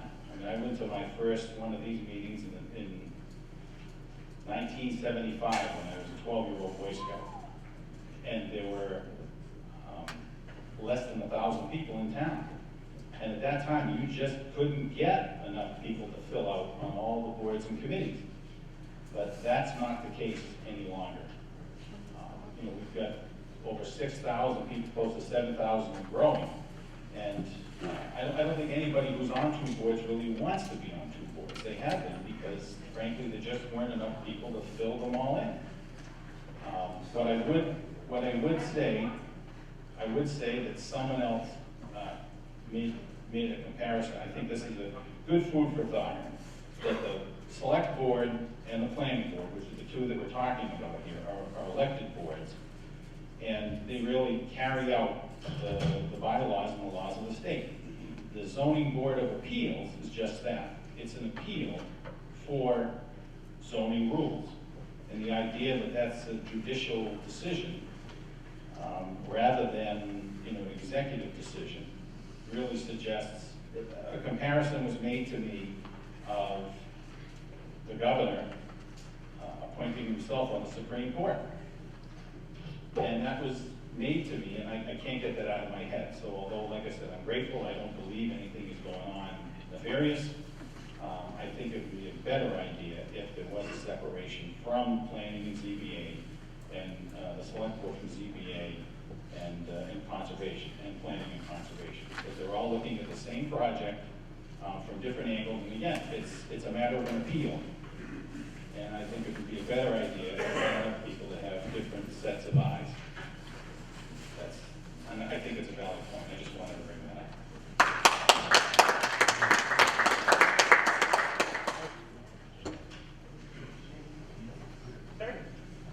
Mr. Moderator, I'd like to address the audience. My name is Mike Mandalera. I live at 10 George Street. I've been actively involved in the government of this town since I moved in 35 years ago. My first appointment was to the Conservation Commission. I still hold that seat 35 years later. And in these 35 years, I had the honor and privilege to get elected 10 or 12 years ago to 2 terms as a selectman. When I sat as a selectman, I came before you, the people of this town, the voting citizens of this town, the taxpayers of this town, and asked permission to be reappointed to the Conservation Commission. And the people at that time granted me that privilege, not once, but twice. There is a mechanism in place for that. We have it. I suggest we pass over this. Thank you.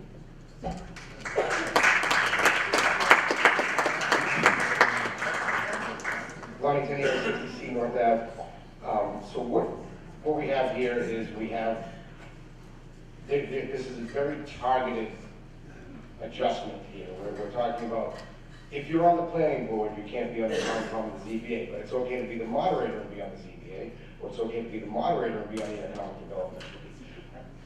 This is a very targeted attack on a couple of folks that are on these boards, because they want these people up so they can move another certain group of people in, because they don't like maybe a couple of decisions they made lawfully.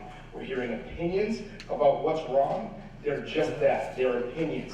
Nobody has any facts to bring to the table to tell you that there's anything wrong, or this will benefit or change anything. They're just opinions.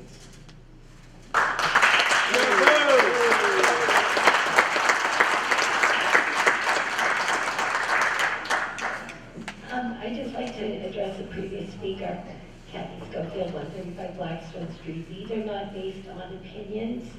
These are based on observations, information, and facts. I think you are missing the point of why we would want new energy in this town. We need a lot of people to start looking at what's going on and to be prepared to handle the growth that is coming right out of Boston and right into our neighborhoods. Upton is experiencing right now. We are next in line. We have a Route 16 overhaul coming down the pike and a rotary whose existence in the proposed location is far beyond me and lacks real, studied understanding of the roadways. And we can back those things up, that's great. But we have to rely on experts like the Department of Transportation and not our internal opinions. And I think if we're not ready to tackle that growth with new eyes on these situations, we are going to be in trouble. And as far as facts are concerned, there is a resident who had to be purchased out because her front yard is a parking lot for 18-wheelers. Now, there was no discussion. There was a cease and desist order that never, I have no idea what happened to that because it's not published. That's it. This is out of order. Okay, thank you. I'm gonna, after this next speaker, I'm gonna move the question. Unless there's something that absolutely has not been brought up. Mike Goddard, 32 Wood Drive. I just want to say this conversation got very interesting, but I want to bring it back to really what it's about. And I think the analogy that previous speaker made about being on the executive side versus the judicial side makes a lot of sense. Mendon is at a crossroads in terms of growth, planning, and everything above that we've heard about. And I think it's very important to make sure we get as many eyes, decision makers, expertise across these boards. So I think this is about checks and balances. This is not about malfeasance or anything like that. This is about having as much expertise on these boards, leveraging that expertise for the good of the town. So I mean, I'm going to kind of bring it back to that. So I think that's really what we're trying to vote on.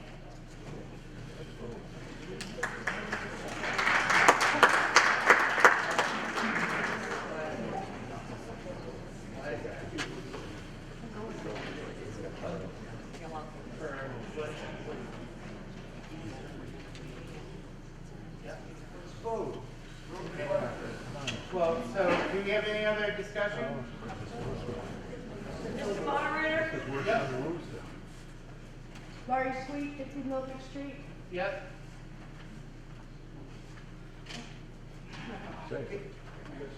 I think Yeah, all the people that, yes.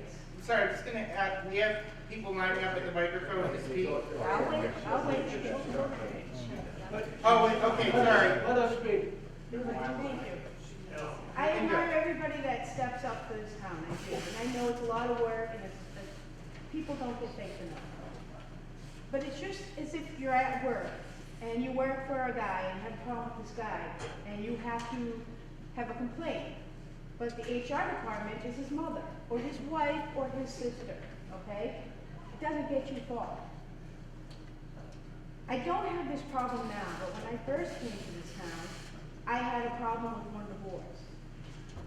And I went to the board and I explained my problem, and it didn't get me far. As a matter of fact, I got physical threats from 2 people in this town that came to my property and physically threatened me.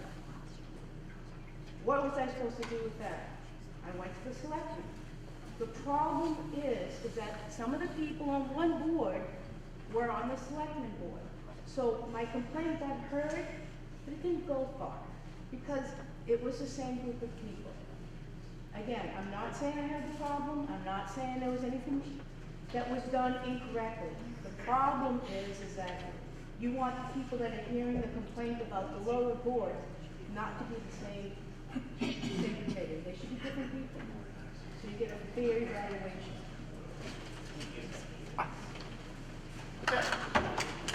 James for 13 Park Street. This is a very important decision for this community. people are talking about having a lot more people having viewpoints. This is a decision that should be on a ballot. It shouldn't be decided by 170 people that affects 7,000 people.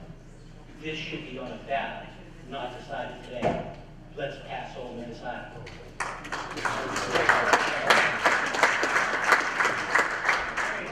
Mr. Moderator, just to point the previous speaker, he makes a good point, but the only option to change the bylaw is this body at town meeting. Right. So it's not an option. Question? I think we have one more speaker. Yeah, I was just wondering, I mean, does it stop at this, or do we start looking at people being on multiple committees? They can't be on multiple committees at the same time, or do we just keep going with this stuff? You know, I'm a person who likes less regulation, not more regulation. What's our charter say? Does it distinguish any of this? No. Okay. But,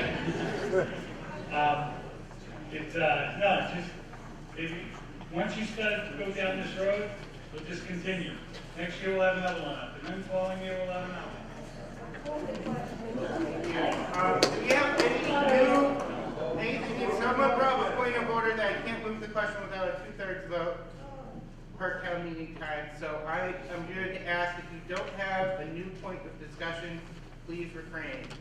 I do have a big point of discussion. Yes. I just want the board members, because I serve on boards myself in this community, please remember, we are not going to be in place forever. We need to start training the next generation so that they can carry this town into the future. If we sit and hold our seats and don't allow this new idea to come into our community and solve our problems, then we're doing ourselves a giant disservice. I can probably guarantee that most of you are already ready to wrap up and take a nice long vacation. So, that's my last word. I'm not sure how to do this, but in many organizations you can call the question on. I suggest we do whatever it takes to do that.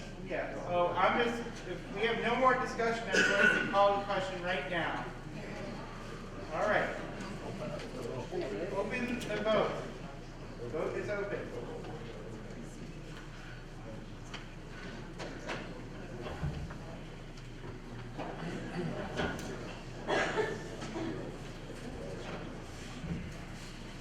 I'm going to give everybody about 20 more seconds. This is very important.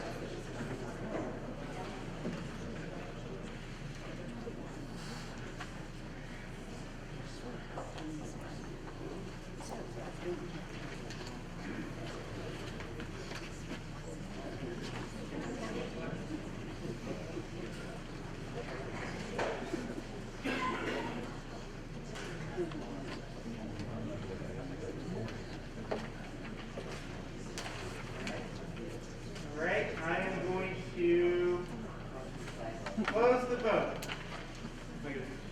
Okay, motion passes.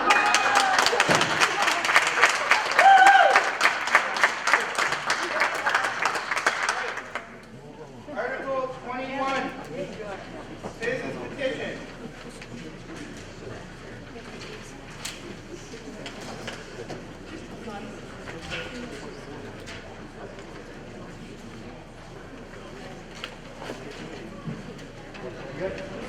Article 21, citizens petition. I move to amend the town of Mendon general bylaw as follows. Chapter 7, records and reports and meetings. Section 1, all officers, boards, and committees of the town shall keep records of their activities and of their accounts in suitable books. Said books shall be kept in their proper places in the respective town offices and shall not be removed therefrom. Said book shall, unless provided by law, be open to public inspection at any reasonable time. It shall remain during such inspection under the supervision of the officer having custody thereof. Section 2. All officers and committees in the town having charge of the expenditures of town money shall annually report thereon in writing in such manner as to give the citizens a fair and full understanding of how said money was expended.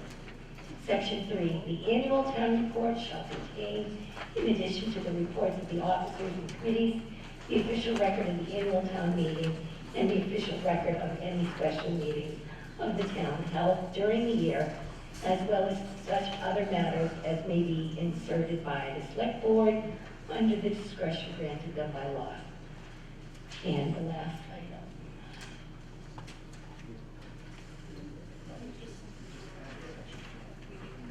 I think that's it.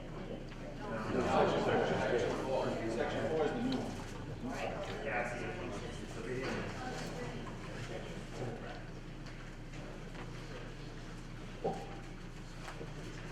Section 4, all public meetings, in person, hybrid, or full remote, will be recorded both audio and visual by the public meeting entity. If a public meeting is held fully remote, as provided by law, requirements for audio-visual recording remain.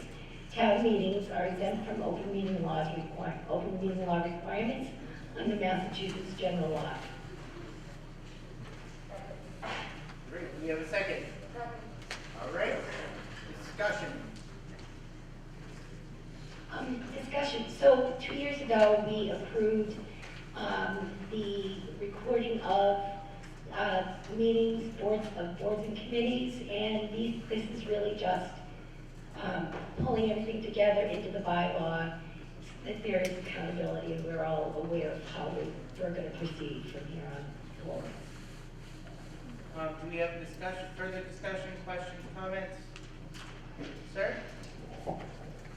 Mark Real, Warlow Drive. I just wanted to speak in support of this article because I feel strongly that improving transparency for our community is critical, and this would do that. Mr. Moderator, Mike Morale, 31 Bay Street. All three members of the current select board are in support of this, and we put a policy procedure in place that all boards and committees will audio and video record, and we've also put all of the equipment in place in various places within the town so that they can be recorded. And the plan is that people that can't make it can either, well, if they can't make it to the meeting, they can always go online and watch it on YouTube, because they're all up there now, so you can all review it. So and again, the townspeople did pass this at a town meeting, but it was not enforceable because it was just a motion, it was not a bylaw. So this section 4 is a new section added onto the bylaw to require audio and video recording of all towns and boards and committees. We had someone down at the microphone first, and then I'll get to you. Sir? Alan Camp, 5 River Drive. My only concern is that Section 4 may turn out to be too expensive to implement for every town committee meeting. But on the other hand, we've done very well during the last couple of years, so maybe it's all right. Sir, you had a... Mr. Moderator, John O'Brien, 6 Swan Hill Drive. I'm a member of the Board of Assessors, and I rise in support of this article, and I like the way it was done. It was done civilized. Thank you very much, Kathy.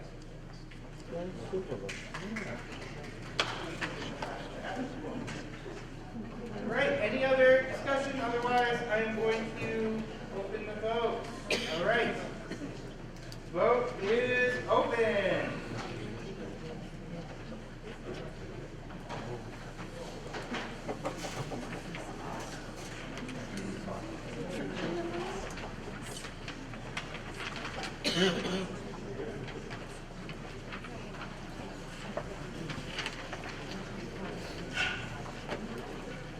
Right, give it 10 more seconds. And I don't see it rising anymore, so vote is closed. Motion passes by majority. Kathy, if you could come inside, please. Oh, you got the time motion. Perfect. Okay, Article 22, CPA. In May 3rd, 20, on Cooper Street, Article 22. I move that the town move to transfer $20,000 from the Community Preservation Affordable Housing Account to renew the position of part-time affordable housing coordinator for FY23, or take any other actions in relation thereto. Second, Finance Committee. Mr. Moderator, the Finance Committee supports this article. Thank you. Discussion?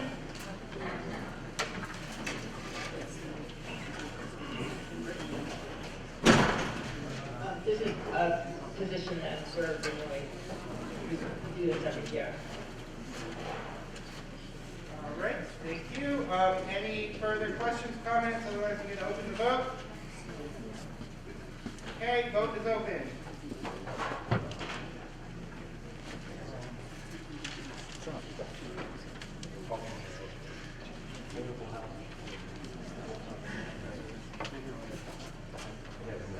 Right.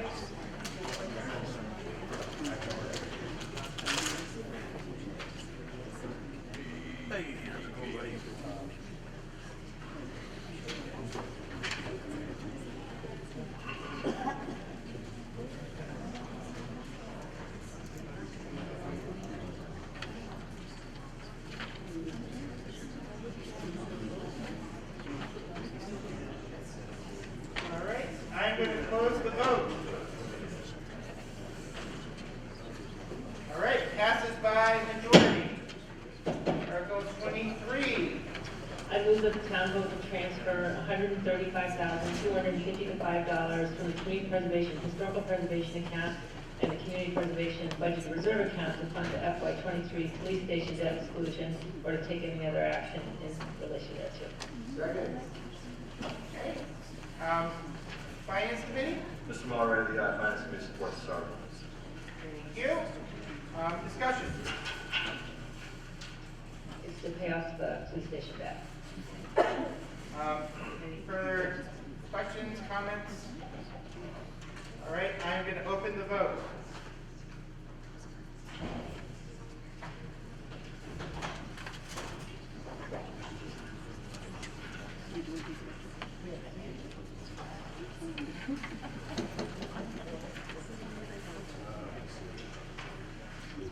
Okay, I am going to close the vote.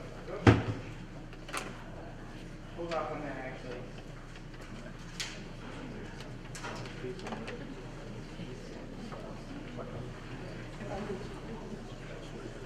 Give it about 10 more seconds. There's a lot of people overlap, so it's hard to figure out just what the magic number is. Right, I'm calling the vote to a close. Passes by majority. Okay, Article 24. I move that the town vote to set aside for later spending $725,857 for the FY23 Community Preservation Reserves, 10% for open space, 10% for historical preservation, 10% for affordable housing, and 5% for administration, and 55% to the Community Preservation Budget Reserve, or to take any other action in relation thereto. Second. Finance. Mr. Moderator, the Finance Committee supports this article. Thank you. Discussion. This is a requirement by the state to divide up the CPA funds every year. Okay, any questions? Okay, I'm opening the vote.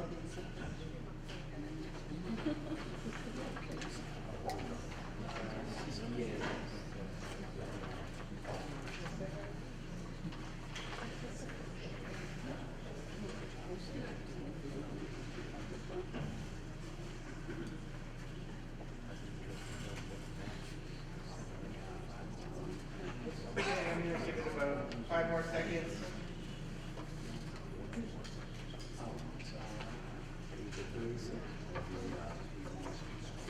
Okay, I'm closing the vote. Passes by majority.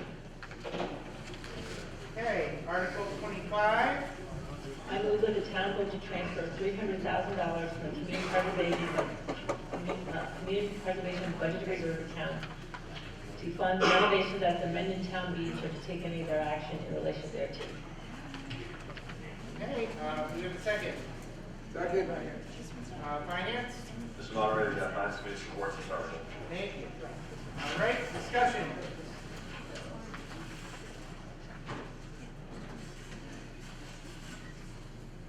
Discussion. 134 Crestwood Drive. I'm on the Parks Commission, along with Dan Byer and AJ Byrne. And I used to swim at the beach in the 70s, and took swimming lessons there, things like that. And they were, you know, had the walls and the free roof and everything else back then. But I came back, you know, in the last 10 years or so as a commissioner. Also, I started canoeing there and fishing. I realized the beach really hasn't changed in 50 years. And it's still a gem in Mendon. It's still one of those hidden gems that we have, but it's really in disrepair at this point. The walls are cracking and falling apart. The beach is actually sliding into the lake because of erosion. There's Dan Byers back there running the slides, put this together with us. But we have many issues there. I'm going to keep going in just to show some of the things that have changed. There's the beach house back in the 50s, and of course that hasn't changed much either, but we're not really here to renovate buildings. We want to protect the beach and preserve the beach and make it a gem again, like a true gem of the town. As you can see, things like the fence and the gate system, I think the fence was brought in from, was used when it was put in. It's probably 40 years old at this point. That can be redone. The walls, as you can see, are falling apart, cracking, moving. We've had big trees, the roots just kind of pushed them over. Major drainage issues at the beach as well. The playground, we did have some folks donate some equipment, I want to say about 12 years ago or so, but even that had to be taken out because the land is eroding and then it was deemed unsafe, so we had to take the equipment out. So that's another part. Another thing is we've had some pretty big rainstorms recently in the last few years, and basically comes right down from the park across South Ave, right through the beach and washes the sand into the lake. And recently the highway department has done some renovations on Taft Ave and put a berm there and some curbing. It looks great. It's helped this issue tremendously, but the beach itself still has erosion issues that need to be addressed with the renovation. So our goal is to really make it a safe beach, so no one's tripping on tree roots or stepping over rubble to get to the beach. Accessibility, ADA access, security, keeping the beach clean and walkable, environmentally friendly, which includes some specialized draining that's been engineered, a nice safe playground area, and restore the luster and natural beauty of the town beach. So just some things we're going to do. The retaining walls, rebuild them. So we're going to get rid of the concrete ones that are there now, put in block walls that can let water go through them. The block walls are actually stopping the water, cause part of the deformation of them. Playground area for swing slides, things like that. So it's, we want it to be more of a destination than just, let's go swim. We want people to hang out there for a while, use the picnic tables and buy food at the snack shack, things like that. We do have also, thanks to the highway department and suggestions from the fire department, improved boat access. That's a little ramp just to the right of the beach. That's improved, but so that looks better than the beach. The boat ramp looks better than the beach. So that's one of the reasons. Another one of the reasons we're moving on here. And of course, new grass, new trees. Most of the trees were eaten up by the emerald ash borer, so we had to take them down. We want to put new trees up, but there's no sense putting new trees up if you don't have grass or anything else to support it. And new walkways and things like that, ADA access, and a new fencing system. So we do have engineering plans. It's not just something we're just going to throw together at the last minute. This has been engineered for everything from the soil and levels of loam to the sand, walls, detailed drawings of the walls themselves, and ADA access and walkways. So everything's ready to go. It's coming from ADA funds, so it won't raise the tax docket at all. We feel it's a good plan, and it's just something that we're pretty passionate about. So there's the timeline, as you can see, getting some funding hopefully tonight, and moving on to get the RFP and proposals out there in June, getting the work done around August. That's usually when the beach starts ramping down as far as people going there. And then by next spring, we'll get the final landscaping done, plant the grass, trees, things like that. And as far as the budget goes, looking at landscaping, which is the majority of it, that's walkways and retaining walls, things like that, and then of course fencing, playground, site furnishings, and contingency One of those is a little more, a little less, for a total of $300,000. Thank you for your time.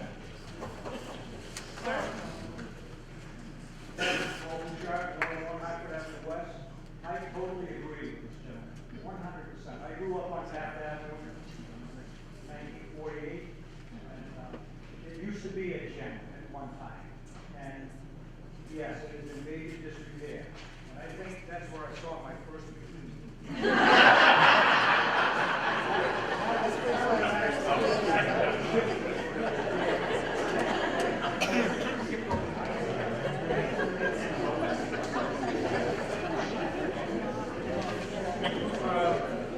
Any other questions or statements?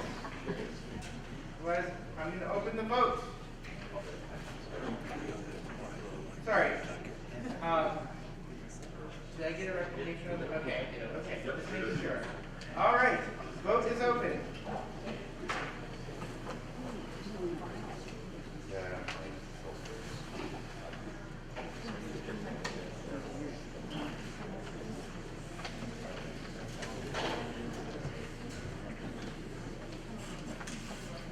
I'm going to close it down in about 5 seconds. Vote is closed. By majority. All right, Article 26 we already voted on, so Article 27, please. I move that the town vote to transfer $15,250 from the Community Preservation Affordable Housing account to fund a housing production plan or take any other action in relation thereto. Do we have a recommendation from the FinCom? Yes, Mr. Moderator. The Finance Committee supports this article. Thank you.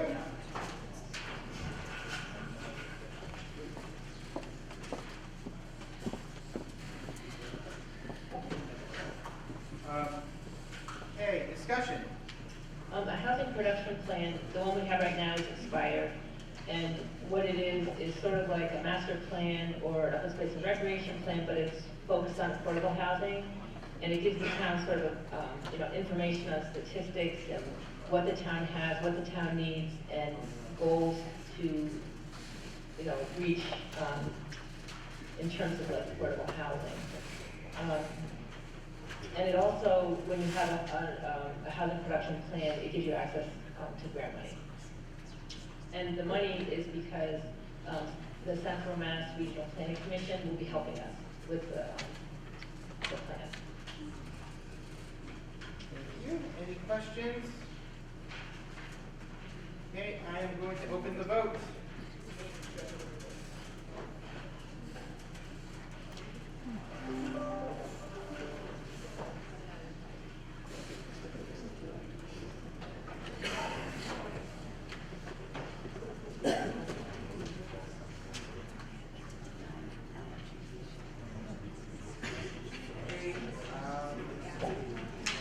Give it about 5 more seconds.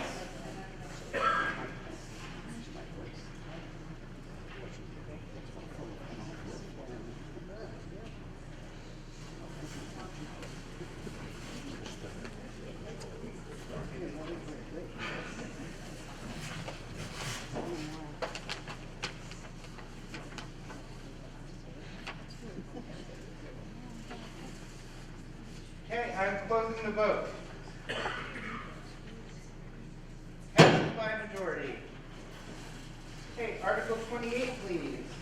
I move that the town vote to transfer $13,650 from the Community Preservation Affordable Housing account to fund a survey for 52 Providence Street or take any other action in relation thereto. Second. FinCom? Mr. Moderator, the Finance Committee supports this article. You, discussion? This is for 52 Providence Street, where on a small portion of it, we're looking to put some affordable housing. And so this survey will help define where that housing would go. You, questions? Comments? Okay. I am opening the vote.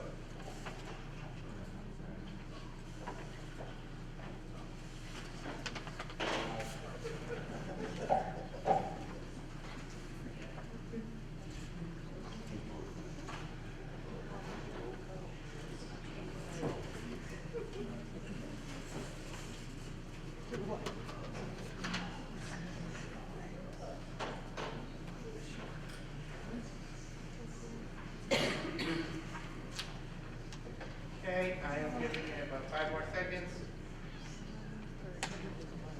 Okay.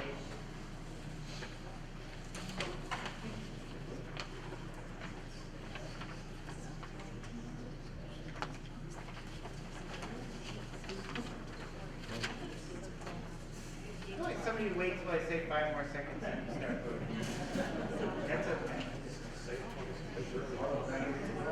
What?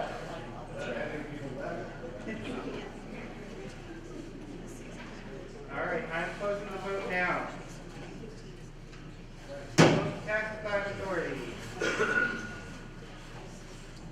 Right, Article 29. I move that the town vote to transfer $3,375 from the community preservation affordable housing account to fund a survey for an easement from Moneybrook Estates subdivision off of Daniels Road to access the well site on 52 Providence Street or take any action in relation thereto. Okay, we have a second. Second? Second. Wait till discussion. Recommendation from the Finance Committee? Mr. Moderator, the Finance Committee supports this article. All right, now discussion. We start with the petitioner. Oh. This is to survey an easement for the project to access the public water supply. Okay, now we have some questions. You can go to the microphone, yes.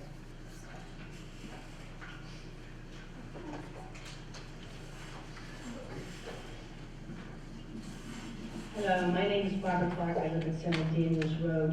And it's more of a clarification because I want to back up because this project has been being worked on for 4 or 5 years. And my question is, Moneybrook Estates has not even been established as subdivision. It's before the planning board and it's before the Conservation Commission. So my question is, what will the survey entail? When will it go out? And who will go to it if we do not have the subdivision in place? Isn't it premature to do a survey right now? Two questions. The survey would be at the end of the proposed road. And it seems that eventually the subdivision will go through. There's a lot of concern and questions, and right now it's in front of the DEP. Definitely, and Okay. I know that, and I totally agree. What was the question? I'm getting tired, sorry. Fine, we all are. So my question is it a little premature to do the survey right now? Yeah. No, because we want to put out the RFP to find out what bids we get for doing the project. So having the money so that we can do the survey would be very helpful. So who will be receiving the survey? Contractors, I mean, just can you give me a little bit more detail? Yeah, it would be, the subdivision is an open space subdivision, and at the end of the road is open space. And so this easement would be through the open space, so the town would initially own the easement or control it, and then if the town decides, to have the property developed for the affordable housing, then they would be able to access the well. So is it an easement for early on to access it to put the wells in? Yes, well, to put the wells on, and then once you have to check the wells, so it would be mostly end up being a trail in open space. Okay, so, and I'm not being negative here, but if the subdivision's not approved and they do not build this development, what's your technicals of getting a different direction, or you don't know yet? Yeah, we'd have to figure something else out, right? Okay, thank you. Sir? I know Bill McKenna's been working a long time trying to get that well in, and I see a progression here. Up here, we're talking about affordable housing coordinator, okay?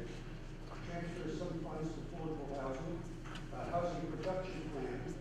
52 Providence Street always comes into the discussion when this development also, Moneybrook Estate came in.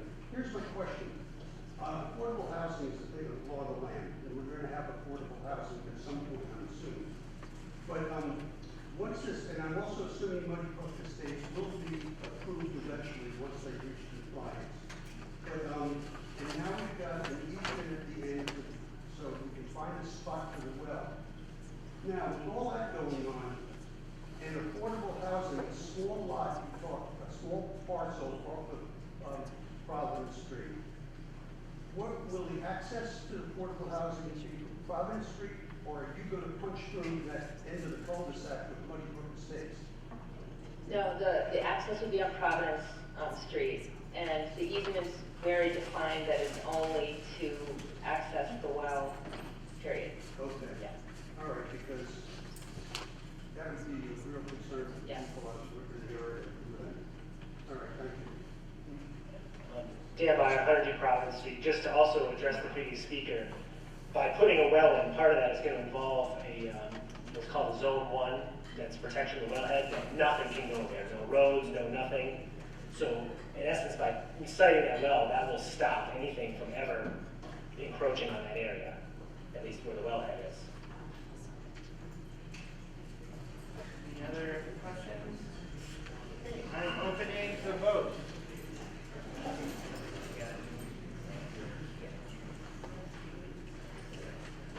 Oh, we gotta vote.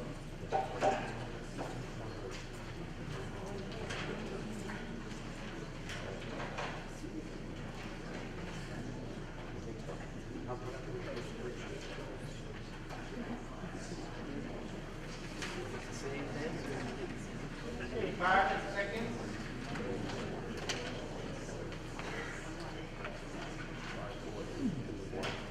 Okay, I am closing the vote.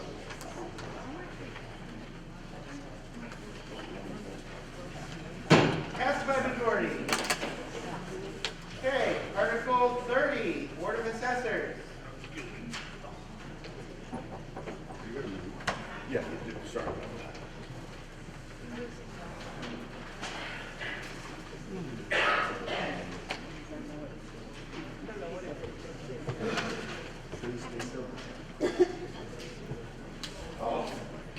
Mr. Moderator, Ken O'Brien, assessor, and I move that the town vote to accept clause 54 of section 5 of chapter 59 of the Mass General Laws and authorize the town to establish a minimum fair cash value required for a personal property account to be taxed, and further establish such minimum fair cash value at $2,000, and I so move.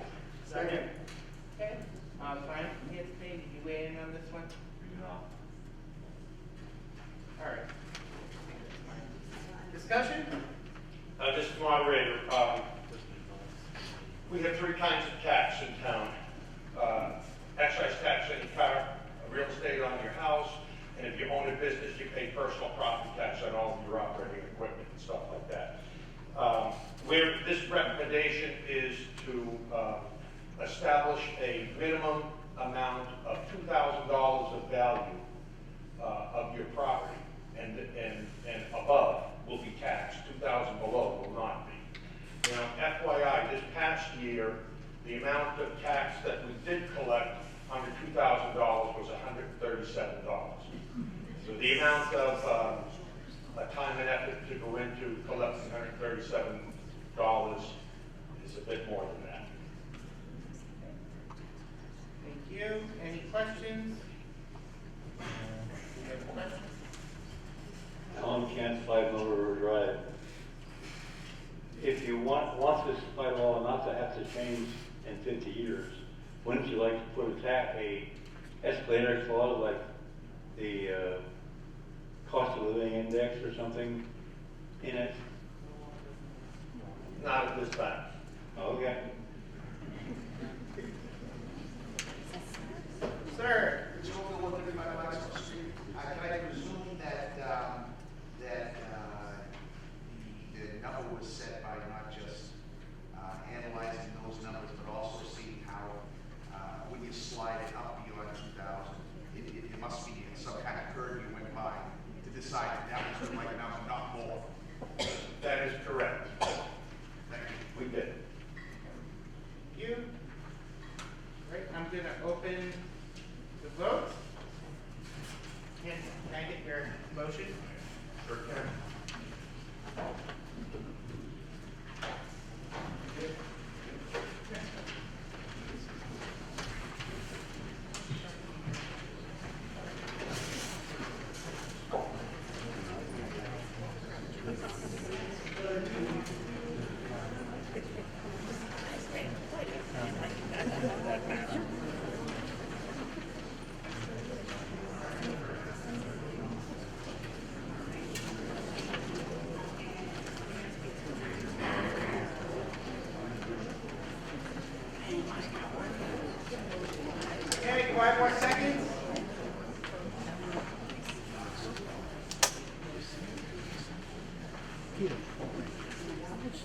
I am closing the vote. Passes by a majority.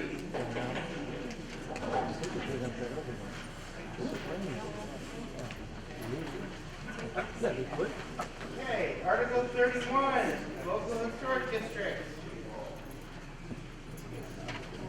Hi. I'm Deb Flanagan, 93 North Ave.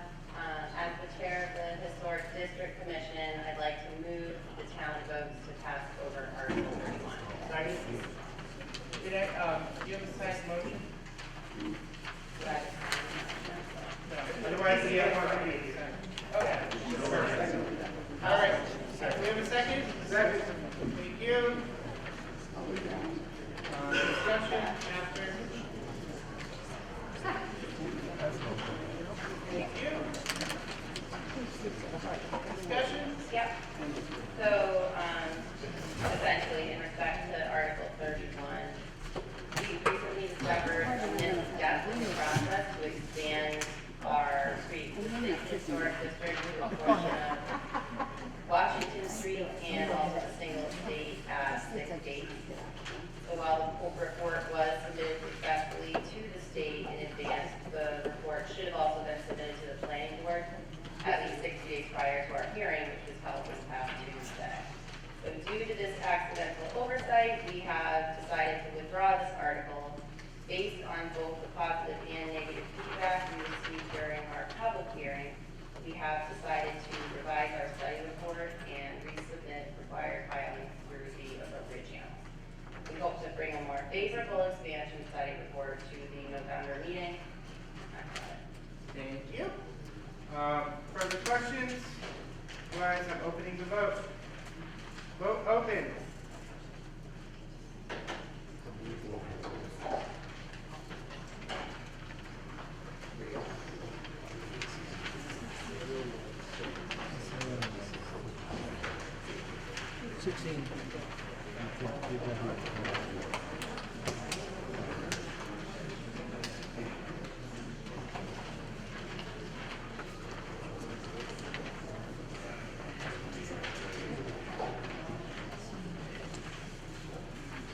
Giving it 5 more seconds. Okay, vote closed. Passes by majority. 32, select board. I move that the town vote to amend the general bylaws, chapter 24A, demolition delay bylaw, or act to do anything related thereto. Copies of the proposed amendments are available in the town clerk's office and on the website. Second. Discussion? Sure, so the select board and the historical committee work together to come up with the changes to this bylaw. Took quite some time, there was a lot of time spent on it, getting it to where it is, and everybody is in full agreement on it, and it was a long time coming. Again, Kathy and I don't always see eye to eye on everything, but we were able to work together to get this, to help get this one done, so it was great. Okay. Any questions, comments? I have a question. If you got all the stuff that we can look on the website, we don't really know what we'd be approving or not approving. We're confused by that. If you'd like, I can talk through what's changing. Does That'd be helpful. Too much time. Yeah, so I did write the thing, I just, if you'd like me to read it. So let's see. Dan Byer, 102 Providence Road. So this is the demolition bylaw, delay bylaw, it's an existing bylaw. We're looking to make several amendments. So under the current bylaw, any proposed demolition, regardless of age, requires review by the commission. With the revisions we're proposing, only what's known as a regulated building or structure will be subject to this review process. So the definition of that regulated building or structure would be something within this national, state, or local historic register or district, and any building or structure listed on a local historic resource inventory. Essentially, the commission will create a list of buildings or structures they feel meet the criteria of historically significant, and only those properties will be subject to further review. Initially, this list will consist of everything built before 1950, However, we're also proposing a process to make additions or removals to that list. The town has transitioned to an online permitting system, so using this system, we're able to flag those properties and expedite the process, and these changes are designed to take advantage of the more modern approach. The current bylaw includes a two-phased approach to reviewing demolitions. We have to meet to see if it's significant, then we have to meet again to hold a hearing. The new change gets rid of that, because basically if it's on the list, we hold a hearing. If it's not on the list, we're all set. So again, it's just trying to streamline the process. We are proposing extending the potential demolition delay period from 6 months to 9 months. This is more in line with the other 160 towns who have enacted these sort of bylaws. A property's inclusion on the resource list is not automatically subjected to delay. The commission has the option to impose a delay after a hearing. Let's see. Another small change, we're clearing up, once an approval is given, it's valid for 2 years. That was done in the previous bylaw and it caused some issues. And then as the previous speaker said, this has been several years in the making, and we've worked together with multiple parties to try and bring something that is suitable to everybody. Thank you. Could you repeat that? Out of order. Do you have another question? Yeah, just real quick, Dan, point of clarification on like the list of structures. Is that everything pre-1950 is automatically on that list, or are non-recognized structures that like aren't on a historical register already? Would they be included in that list or not? So, if I understand, what we did is initially the list is every building in town built prior to 1950. We are then going to go through and start paring that down because most likely a house that was built in 1947 might not meet the standard. So that was just the initial plan. The actual layout of the bylaw is something that's 75 years old or more. That's one of the tools we use. So the goal is to have this listed, and there's a process to remove things or add them. Okay.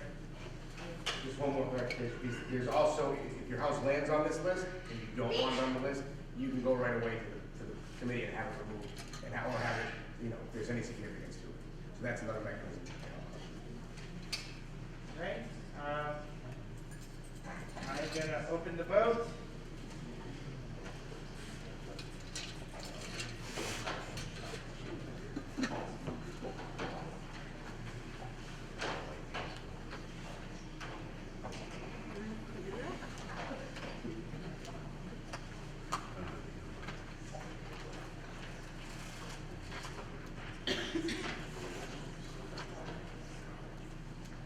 Okay, give it 10 more seconds.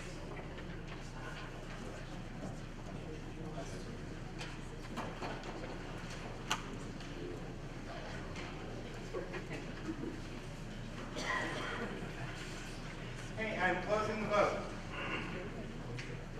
Passes by majority. Okay, Article 33. Mr. Moderator, I move the town vote to transfer the care, custody, management, and control of approximately 15 acres of town-owned property located at 36 Milford Street, shown as parcel 36 on Minden Assessor's Map 9, from the Select Board for general municipal purposes to the Select Board for disposition or after doing anything thereto. Second. Okay, discussion. This article and the next article are both seeking the same thing. In order for the Select Board to sell or lease a property, they must get town meeting approval. The town has contracted with Keller Williams to evaluate and appraise town-owned properties at 36 Milford Street and 8 Morrison Drive. The town issued requests for proposals for both locations and received valid bids for both.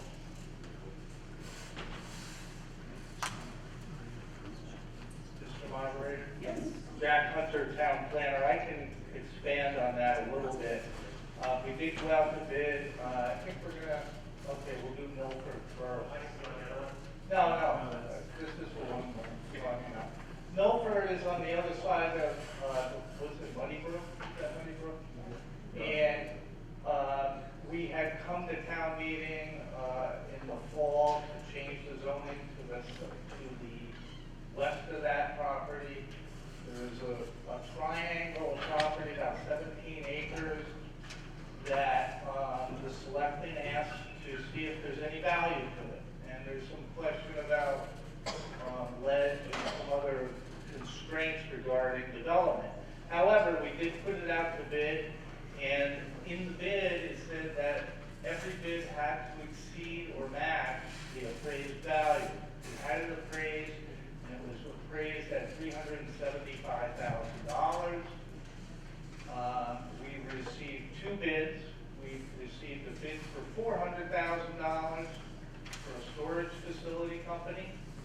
And they were also going to give back 7 acres of that 17 and donate that to the Conservation Commission and give us $40,000 to develop a trail system.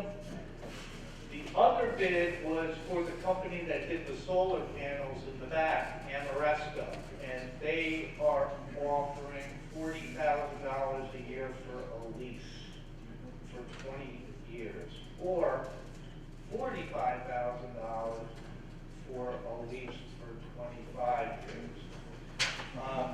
It's not the easiest thing to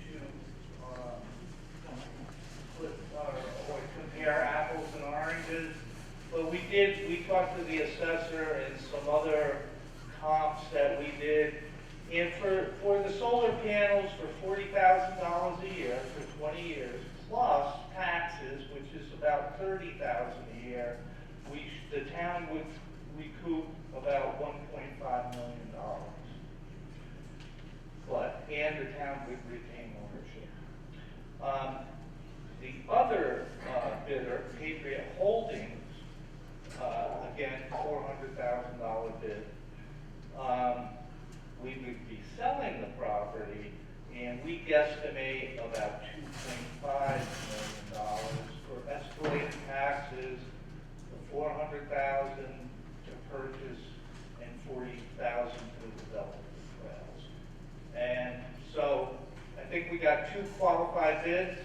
The selectmen wanted to open it to the floor, and hopefully you'll give them permission to choose which bid they like to have. I can answer as many questions as you got, I think. Do you have a question? Same rules for the middle school. Is there going to be any buffer between what goes? That's a great question. You know, we're in besides the planning board that we have to go through, we're in a good position because we are selling the property, we're leasing it, and I can assure you with the selectmen and myself that we will not sell the property unless there's proper buffering, whether they do a lease with solar panels or the storage facility. Any other questions? Okay, I am opening the vote on Article. Oh, yep, we have a question. What are they storing in storage? Oh, it's just personal, personal storage for residents or people that, you see them all over the place. Yeah. Storage units, there you go. I should add, it's 100,000 square feet.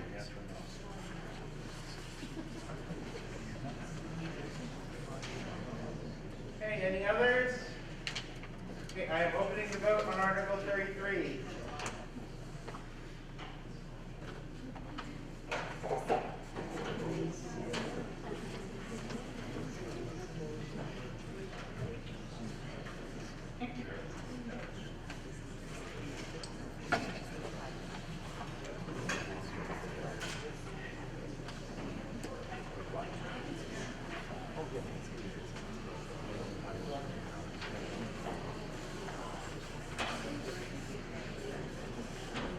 Almost there. Okay, I am closing the vote. Motion passes by majority.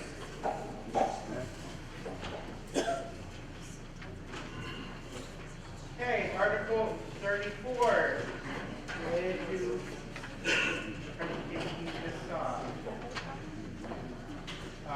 we have a motion?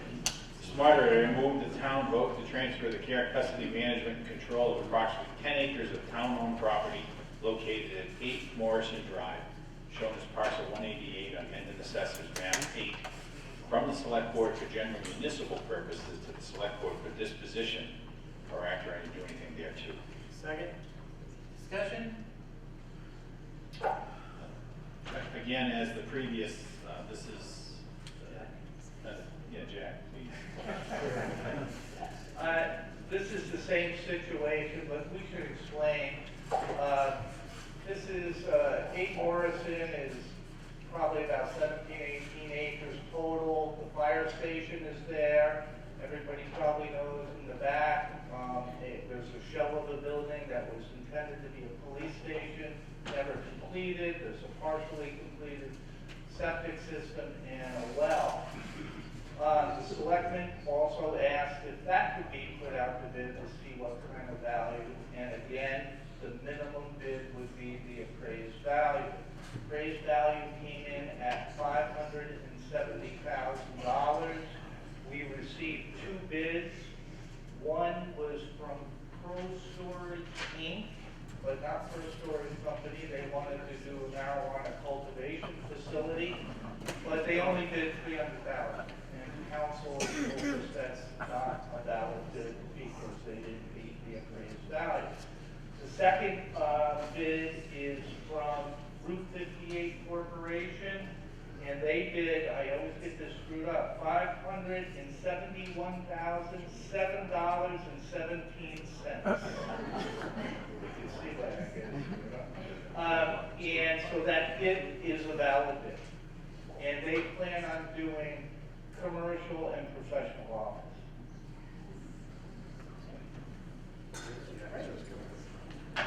We have a question in the back. Rich Gold, 135 Blackstone Street. Is there any consideration in the transaction of any sale of this to somehow compensate the generosity of people that help build that shell? And I just feel that we kind of just skated over that, tempted people to sink money in some try to create a police station. See if we can get you an answer.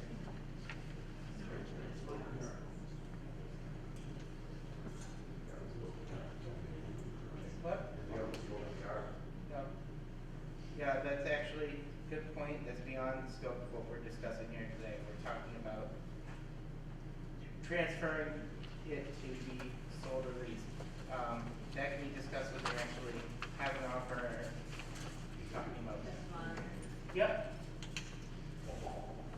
Mark Rail, 4 Old Drive. I just want to add, it's not a direct answer to the previous speaker's question, but there is consideration to utilize some of the proceeds from the sale towards a new senior center.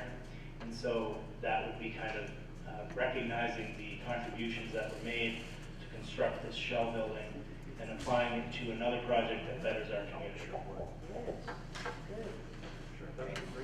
Good response. Rich Gold, 135 Blackstone Street. I don't have a follow-up. I just wanted to say I disagree with you on the scope. It impacts my desire to not get able to vote this article, so therefore it's not beyond the scope. I kept the answer right. Thank you. Yeah.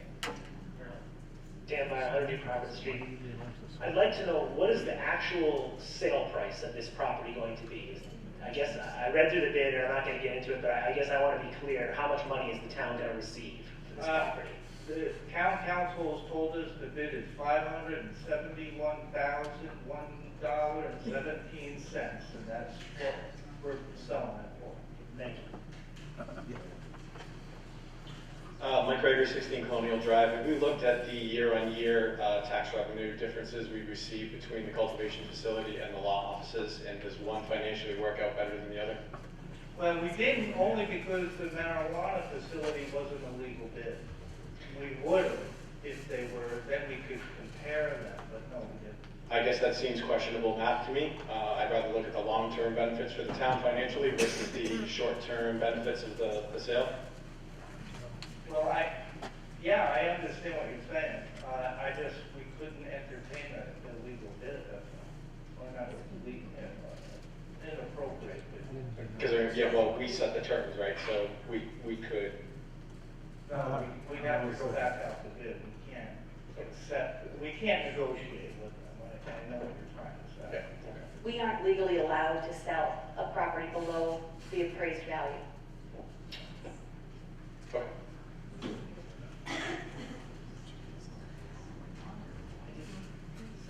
Dan, about 100 Providence Street. I did also have another comment. So this shell of the building is currently being used as kind of the storage garage for the Parks Department maintenance. And I don't think we're necessarily opposed to the sale on just that grounds alone.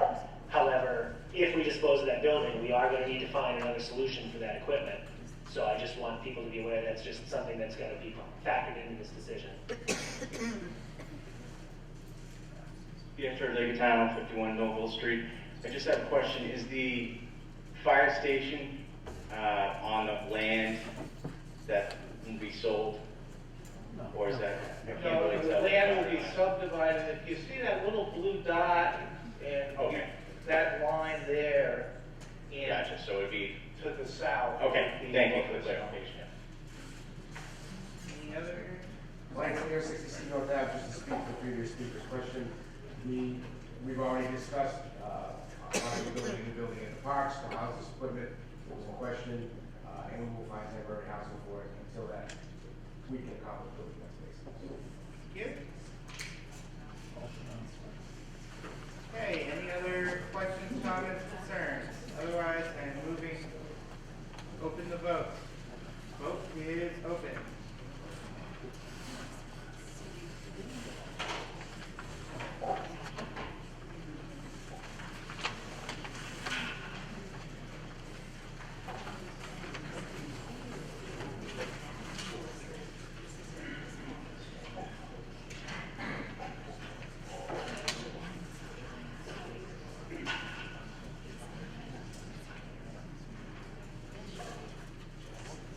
Give it 5 more seconds.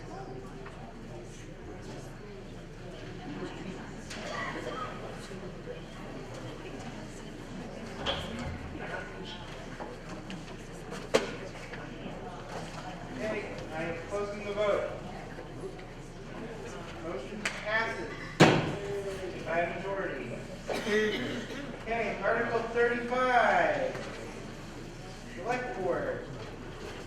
Mr. Moderator, I move that the town vote to change the highway surveyor position from elected official to appointed official by the Board of Selectmen for anything in relation thereto.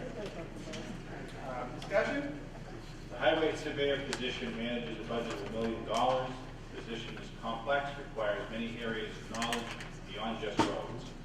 If the position change passes, the current highway surveyor will remain in the position for the duration of his term. At the end of that term, we would advertise for the position. This change will allow the most qualified individual to be appointed to the position. And it also has to pass the ballot as well. We have any comments, questions, concerns? Ann Mazar, 50 Pleasant Street. I have a question. Currently now, with the election, that means that the only people that can be chosen have to live in Mendon. So you can't. Lonnie Tenio, 60C North Ave. Yes, right now, our pool of candidates is limited to elected, so they have to be from the town of Mendon, and they have to run for the position.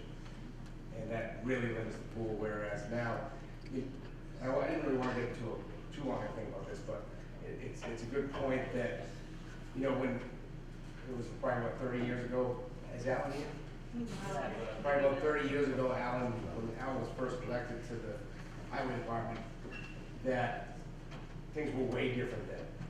Now, with the way that things have escalated, stormwater management, all different regulations, things have gotten way harder than they were before. Right? But he was able to grow with that position.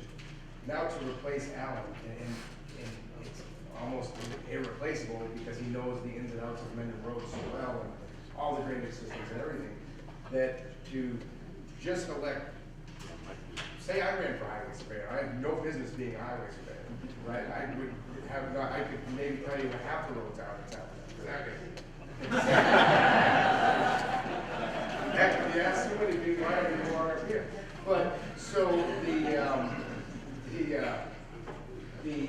so to open this pool up in this day and age is a much better idea to be able to have this appointed so you can get actual highway surveyors that are true highway surveyors that maybe have college degrees, have all kinds of certificates and whatnot, and not just have me running. So that's hopefully scares you to vote that way.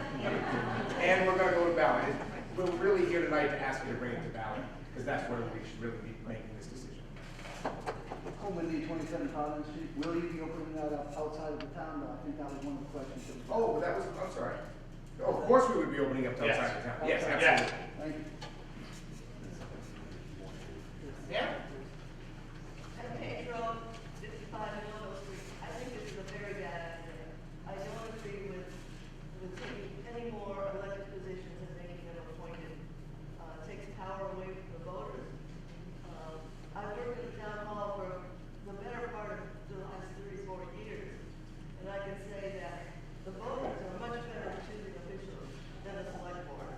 I think it's important that our officials be from Mendon. I think the town benefits from Mendon people. There are resources available to anybody who holds a position. I think the voters are capable of looking at the qualifications of the people running and choosing the right person. Sir? Rich Colby, 135 Blackstone Street. I vehemently disagree with the previous speaker. There's way more to being a highway surveyor than there ever was. I mean, just even reading, having read the highway report, just deciding what roads to replace, what roads to upgrade. There's a complete new set of science there. And there's no way that we should limit our pool of people to Mendon and leave it to an elected vote when it needs a job candidate application process. Big way. One over there, sir? Peter Denton, 39th Thayer Road. Two observations. One, we voted this down a couple of town meetings ago. And secondly, I agree from what I could hear the previous speaker regarding people being shut out of the election process. I don't think that's a good idea at all. Mark Real, 4-wheel drive. I just want to point out that we are elected by you to make these decisions. So you're not, just because you're not directly electing your highway surveyor doesn't mean you don't have the authority over this decision at the end of the day. You voters need to hold the select board accountable if we don't make the right decision. So it's not that you don't have the ability to voice your concerns and come to a meeting and tell us that you feel a certain way about whoever we may appoint. You do have that ability, and you won't lose, you will gain so much by allowing the select board to look outside of Mendon and find someone who has the technical skills to ensure that our roads and our Department of Public Works has someone at the helm that really knows what they're doing. Yeah?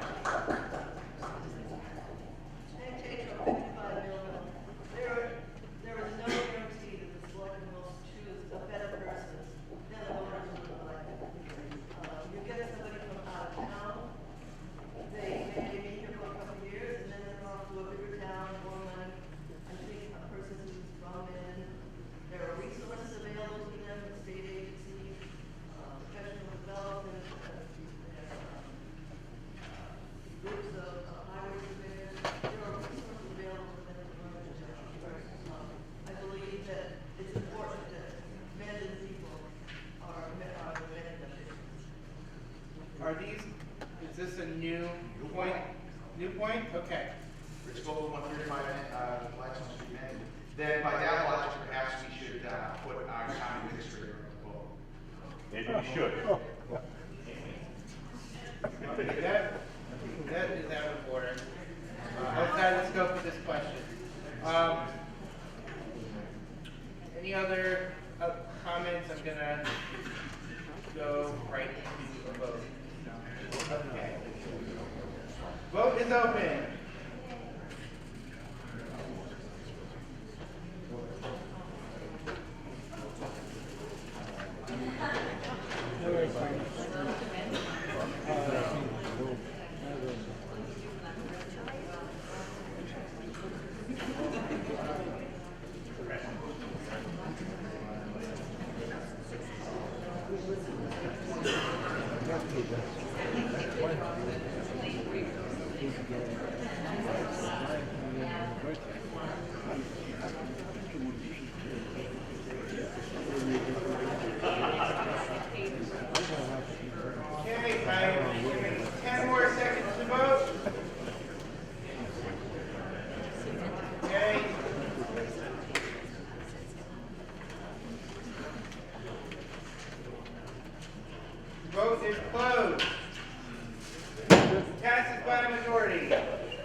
And again, this is going to the ballot, so another chance to vote for it there.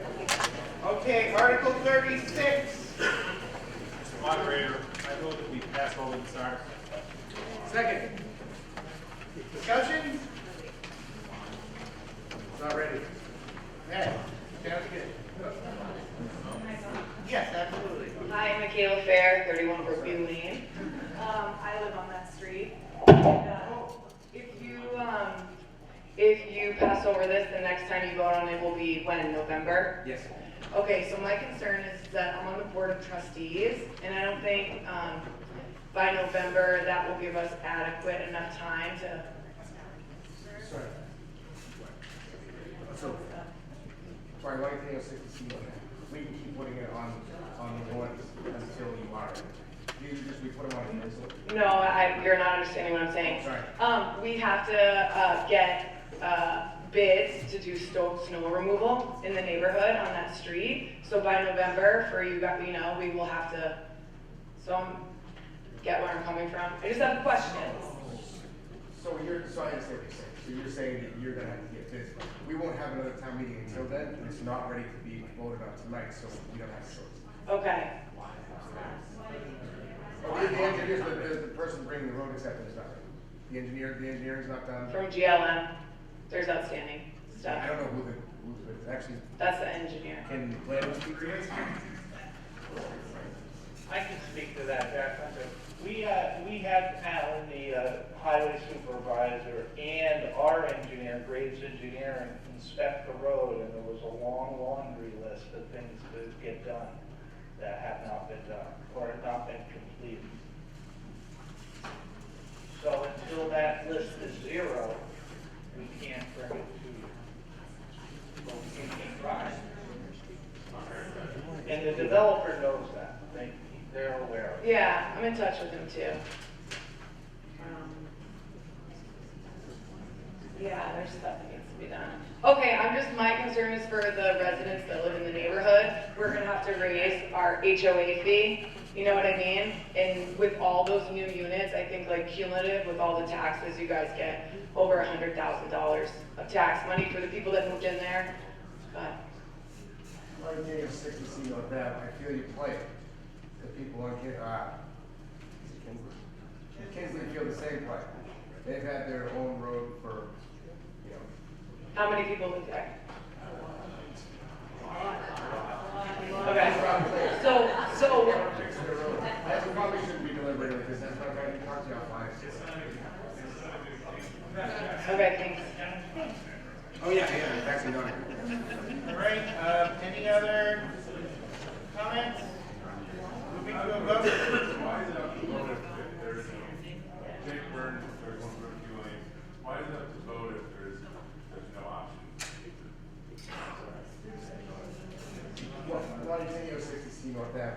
We put a placeholder on expecting, so when the warrants get prepared, it's months in advance. So we put a placeholder in case they're ready. So that way, if they are ready, we can vote on it. So we keep kind of kicking the can down the road until the developer's ready. If that makes sense. Okay, opening up the vote to pass over this article.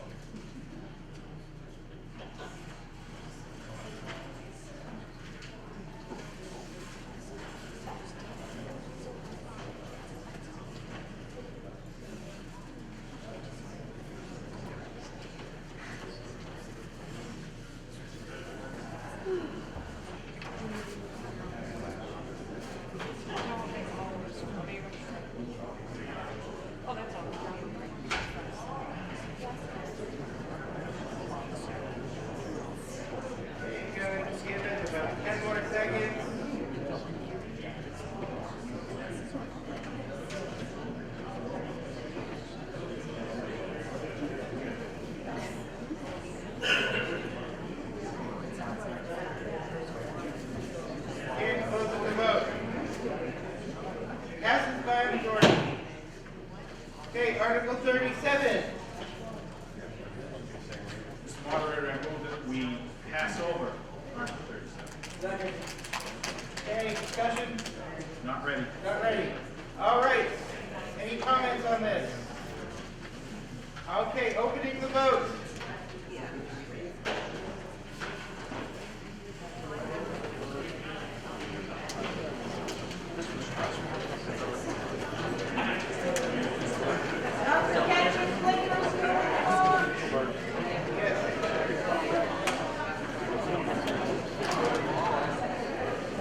Hey, Jimmy. All right.